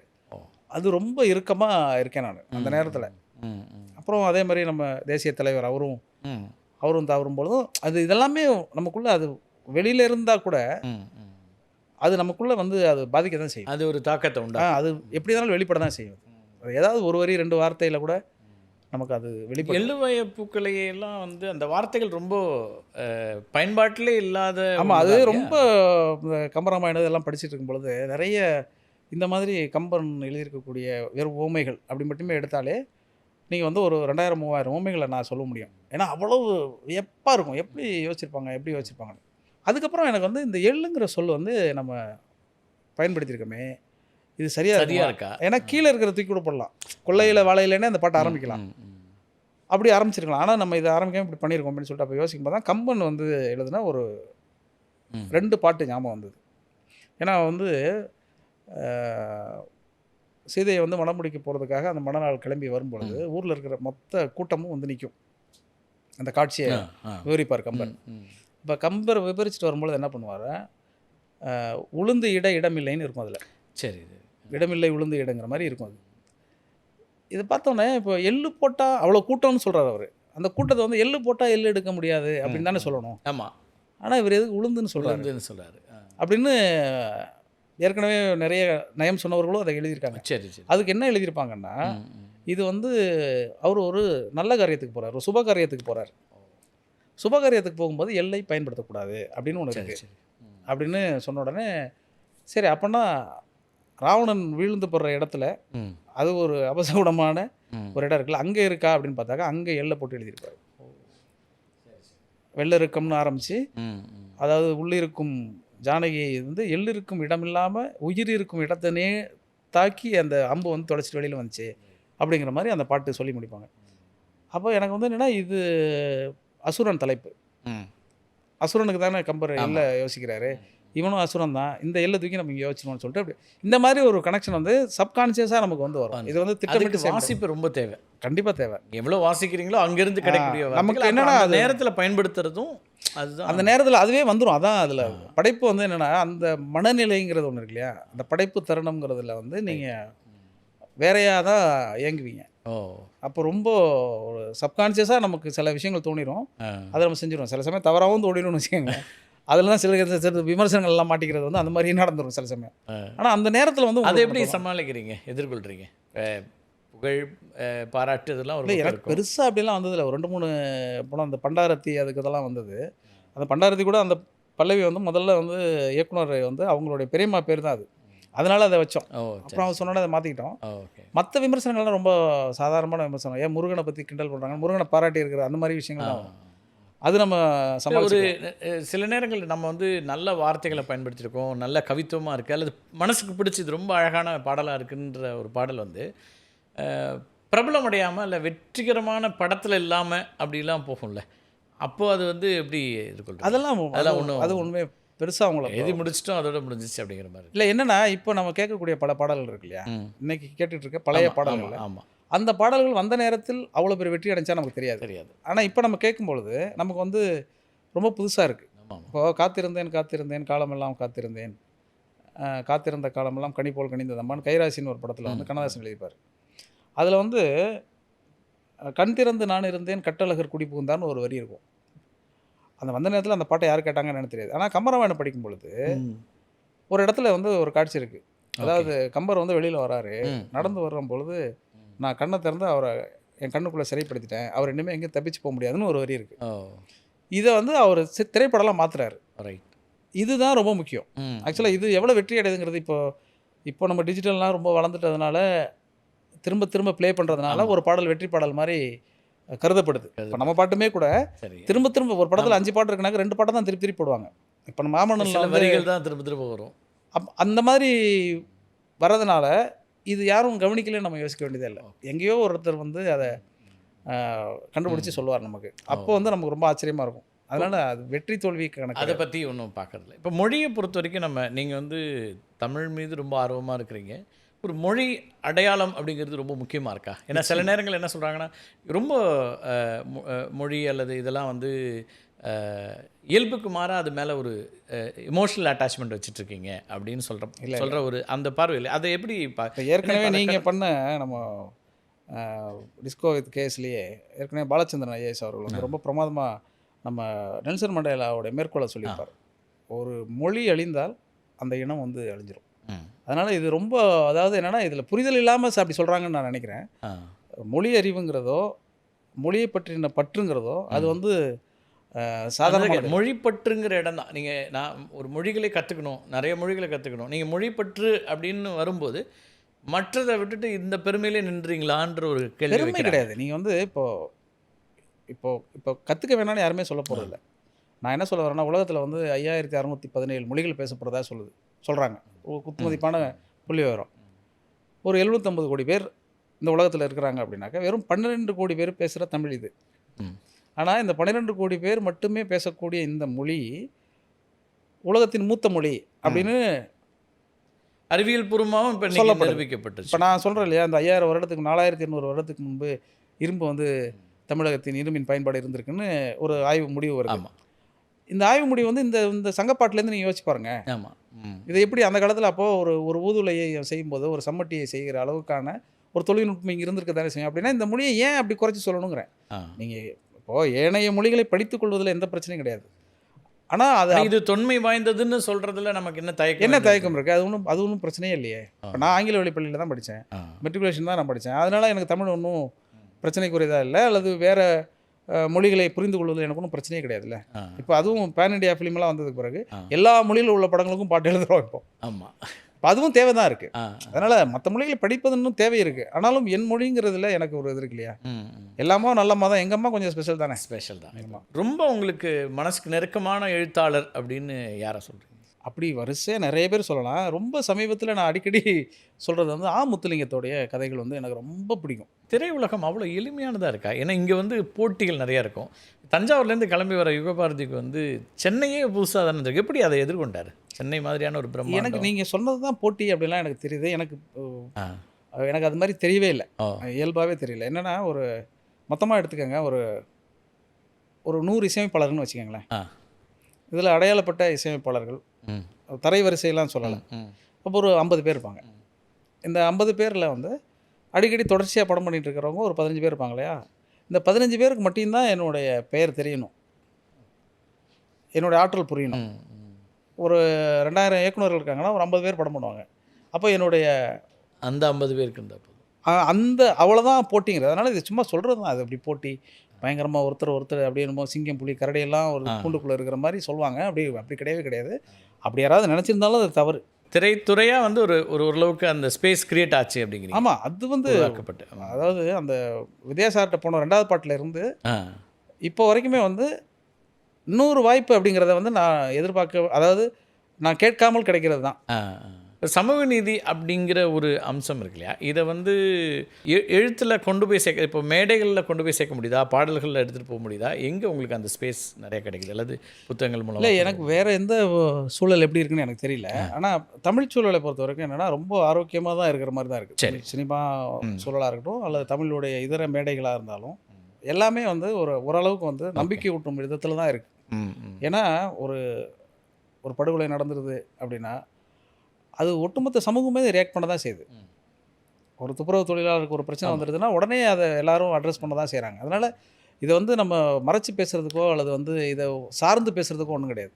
இதில் எது சரி தப்புங்கிறத வந்து தலைவர்கள் மட்டுமல்ல, சராசரியாக இருக்கக்கூடிய ஒவ்வொரு குடிமகனுமே உணரக்கூடிய அளவுக்கான அறிவு மட்டத்தில் உயர்ந்தவர்களாக தான் நம்ம இருக்கிறோம். அதில் வித்தியாசங்கள் இருக்கலாமே தவிர, சில குறைபாடுகள் இருக்கலாமே தவிர, இயல்பாக அதை வந்து அணுகக்கூடிய ஏற்கக்கூடிய ஒரு சமூகமாக தமிழ் சமூகம் இருக்குங்கிறது ரொம்ப முக்கியமானது. நான் என்ன மாற்றி பேசினாலும் நான் யாருங்கிறது அவங்களுக்கு தெரியும். ஆமாம். இது நீங்கள் கரெக்டாக தானே பேசிகிட்டு இருப்பீங்க, திடீர்னு முரணாக பேசுகிறீங்களேன்னு அவங்க எனக்கு சொல்லுவாங்க. அல்லது நான் முரணாக பேச நீங்கள் ரொம்ப முரணாகவே பேசிகிட்டு இருக்கீங்க, இதை மாற்றிக்கிங்கன்னு கூட அவங்க எனக்கு சொல்லுவாங்க. அதனால் இது சமூகத்தின் கையில் தான் இருக்குது. சமூகம் அப்படி இருக்கிறதுனால நம்ம இப்படி வெளிப்படுறோம்னு நான் நம்புகிறேன். ஏன்னா ஒரு மார்க்ஸ், அம்பேத்கர், பெரியார் அப்படிங்கிற ஒரு 3 படத்தை வச்சு ஜெய்பீம் படம் வருது. இந்த படம் வந்து இந்த படத்துடைய காட்சிகளை பார்க்கும்போது இறுதியில் இந்த ஒரு சின்ன ஒரு 4 வரி எழுதணும் அப்படின்னு சொன்ன உடனே, மண்ணிலே ஈரம் உண்டு, முள்காட்டில் பூவும் உண்டு, நம்பினால் நாளை உண்டு, கைத்தாங்க ஜீவன் உண்டு, எங்கே சென்றாலும் பொன் வானம் கண்ணோடு, இல்லை இங்கே இல்லை வா காலம் நம்மோடுன்னு எழுதி கொடுத்தோன்னா ரொம்ப நல்லா இருக்குது, அப்படியே சரணம் எழுதிருங்களேன் அப்படின்னாரு. அப்போ சரணம் திருப்பி அதுக்கு மெட்டமைச்சோன்னா திருப்பி சரணம் எழுதும்போது, இப்போ இது வரைக்கும் இந்த கான்செப்ட் சொல்லிட்டோம், எல்லாத்தையும் காட்டிட்டோம். இப்போ இதுக்கப்புறம் அதை தொடர்ந்து கொண்டு போகணும்ல. அப்போ எனக்கு வந்து இதில் எல்லாத்தையும் சொல்லிட்டோம், இதில் ஒரு காந்தியம் கொஞ்சம் மிஸ் ஆகிற மாதிரி இருக்குல்ல அப்படின்னு எனக்கு தோணுச்சு. ஒரு காந்தி படமும் இருந்தால், ஏன்னா அது கோர்ட்டில் இருக்குது காந்தி. ஆமாம், அதுவும் இருக்கட்டுமே அப்படின்னா, உள்ளொளியை காண்பது தான் பூமியிலே உண்ணுயரம்னு நான் எழுதினேன். அப்போது இயக்குனர் சொன்னார், உறுதின்னு சொல்லலாம். அதனால் உள்ளுறுதியை காண்பது தான் பூமியிலே உண்ணுயரம், உண்மை வழி நீ நடந்தால் துணை சேரும் கூடி. அது பின்னாடி வந்து உள்ளுறுதி காண்பது தான் பூமியிலே உண்ணுயரம், எண்ணம் செயல் ஆகிவிட்டால் எல்லாமே தேடி வரும், உண்மை வழி நீ நடந்து போவது தான் வாழ்வினரம், அன்பின் கொடி ஏற்றி வைக்க துணை சேரும் கொடிக்கரம், தேடல் இல்லாத உயிர் உண்டோ சொல்லாமா, எல்லாம் முன்னுள்ளே அதை தேடு கண்ணமான்னு அதை முடிச்சிட்டோம். அது எழுதி முடிக்கிறது முக்கியம் கிடையாது. ஆனால் அதை காட்சிப்படுத்துகிறார்ல, அப்போ வந்து ஒரு பெண் வந்து ஒரு அட்டைக்கால் போட்டு ஒரு பேப்பர் படிக்கிற மாதிரி முடிக்கிறார்ல, அது ஒரு இயக்குனர் வந்து இந்த சமூகத்திலிருந்து பெற்றுக்கொண்டதுனால் சொல்கிறது தான். இப்போ நிறைய அப்படியான திரைப்படங்கள் வருதா, இயக்குனர்கள் அந்த மாதிரி நிறைய சமூகம் சார்ந்து சிந்திக்கக்கூடியவர்கள் நிறைய வந்திருக்கிறாங்க. ரொம்ப ஆரோக்கியமான அரசியலை பயின்றவர்கள்லாம் நான் பார்க்குறேன். நான் அறிமுகமாற இயக்குனர் 2 வருஷம் மக்களை படிச்சுட்டு வராங்க. ஆமாம், ஏன்னா அவங்களுக்கு ஏதோ ஒரு அது பக்கச்சார்பாக கூட இருந்துட்டு போட்டோம், அது பிரச்சனை கிடையாது. ஆனால் அவங்களுக்கு அதை பற்றி தெரியுது இல்லையா? தெரியுது. வெறும் ஒரு வெகுஜன வியாபார சினிமா, வணிக சினிமா பண்ணிடணும் அப்படின்னு அவங்க நினைக்கல. அதை வெற்றிகரமாகவும் பண்ணுறாங்க. அந்த செய்தியாக அப்படி செய்யலைன்னா இப்போ படங்கள் வந்து மக்களிடமே நீங்கள் வந்து ரொம்ப குறைத்து பார்க்கப்படுறீங்க. ஏன்னா அந்த குறிப்பிட்ட இயக்குனரோ அந்த குறிப்பிட்ட நடிகரோ நடிக்கக்கூடிய ஒரு படம்னா அந்த படத்துக்கு மக்கள் கொடுக்கக்கூடிய எதிர்பார்ப்பு இருக்கு இல்லையா, அது வந்து இந்த அரசியல் சார்ந்தும் இருக்கிறதா மாறி இருக்கு. அது வந்து இந்த ஊடகங்கள் இதெல்லாம் முக்கியமான காரணம் தான். அது ஒரு அறிவு சமூகமாக அரசியல் மயப்பட்ட மக்கள் பார்வையாளர்கள் அப்படிதான் அதை சொல்கிறீங்க. ஆமாம், இப்போ நீங்கள் கலை இலக்கியத்தை புரிந்து கொள்வது நம்ம கொண்டாட்டம் தானே, அதை எப்படி எஜுகேட் பண்ணணும்னு நீங்கள் சொல்கிறீங்க. இல்லை அப்படி வைக்கிறாங்கல்ல. அப்போ அதை வந்து நம்ம இப்போ சமூகம் வந்து என்ன பண்ணுது நீங்கள் யோசிச்சு பாருங்கள். இப்போ கடந்த 10 ஆண்டுகளில் வந்திருக்கக்கூடிய முக்கியமான திரைப்படங்கள்னு ஒரு 5 படம் எடுத்திங்கன்னா எல்லா படத்துலையும் படிங்கிறத சொல்லிகிட்டே இருக்கு. ஆமாம், சண்முகம் நிலம் வச்சுருந்தா பறிச்சுக்குவானுங்க, சொத்து வச்சுருந்தா பிடிக்குவானுங்க, படிச்சுக்கடா அப்படின்னு சொல்கிறது.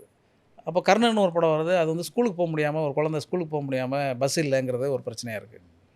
ஜெய்பீம்லேயும் அதே மாதிரி ஒரு படிக்கிறத வச்சு காட்சி முடிக்குது. இப்படி எல்லாமே இருக்கு இல்லையா. அப்போ இந்த சமூகம் எதை நோக்கி நகருதுங்கிறது இருக்கு இல்லையா. 42% இந்தியாவிலே அதிகமாக படித்தவர்கள், பெண்களில் படித்தவர்கள் வராங்க அப்படின்னு இருக்கக்கூடிய ஒரு சமூகத்தில் இதெல்லாம் சாதாரணமானதாக நம்ம பார்க்கணும். இது வரைக்குமான பயணம் அப்படிங்கிறது வந்து இன்னும் வேறு என்ன விஷயங்களை செய்யணும்னு ஆசைப்படுறாரு யுகபாரதி?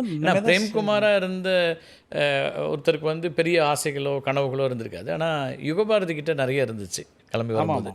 அதில் எவ்வளோ தூரம் அவர் அடைந்திருக்கிறார், இன்னும் எவ்வளோ பண்ண வேண்டியது? எதையுமே அடையலை, அதுதான் பிரச்சனை. இப்போ என்னென்னா நம்ம வந்து எழுதி அழிச்சு பார்த்துருக்கோமே தவிர என்ன எழுத போகிறோங்கிறத நம்ம இன்னும் தீர்மானிக்கவே தெரியல நமக்கு. அதுதான் படைப்பினுடைய சுவாரஸ்யம். ஓகே, அதனால் இது வந்து ஒரு பிளைண்டாக தான் இருக்குது. என்ன செய்ய போகிறோம், என்ன எழுத போகிறோம் அப்படின்னா 2 விஷயத்த வந்து திரும்ப திரும்ப நம்ம வந்து புரிஞ்சிக்க முடிஞ்சது. ஒன்று வந்து என்னென்னா, அந்த 25 ஆண்டு கால சினிமா பயணத்தில் இந்த சினிமாக்கள் மாறி இருக்கு, ம். சினிமா எழுத்து முறை மாறி இருக்கு, சினிமா பார்க்குறவர்களோட மனநிலை மாறி இருக்கு, எல்லாமே டெக்னிக்கலாக எல்லாமே மாறி இருக்கு.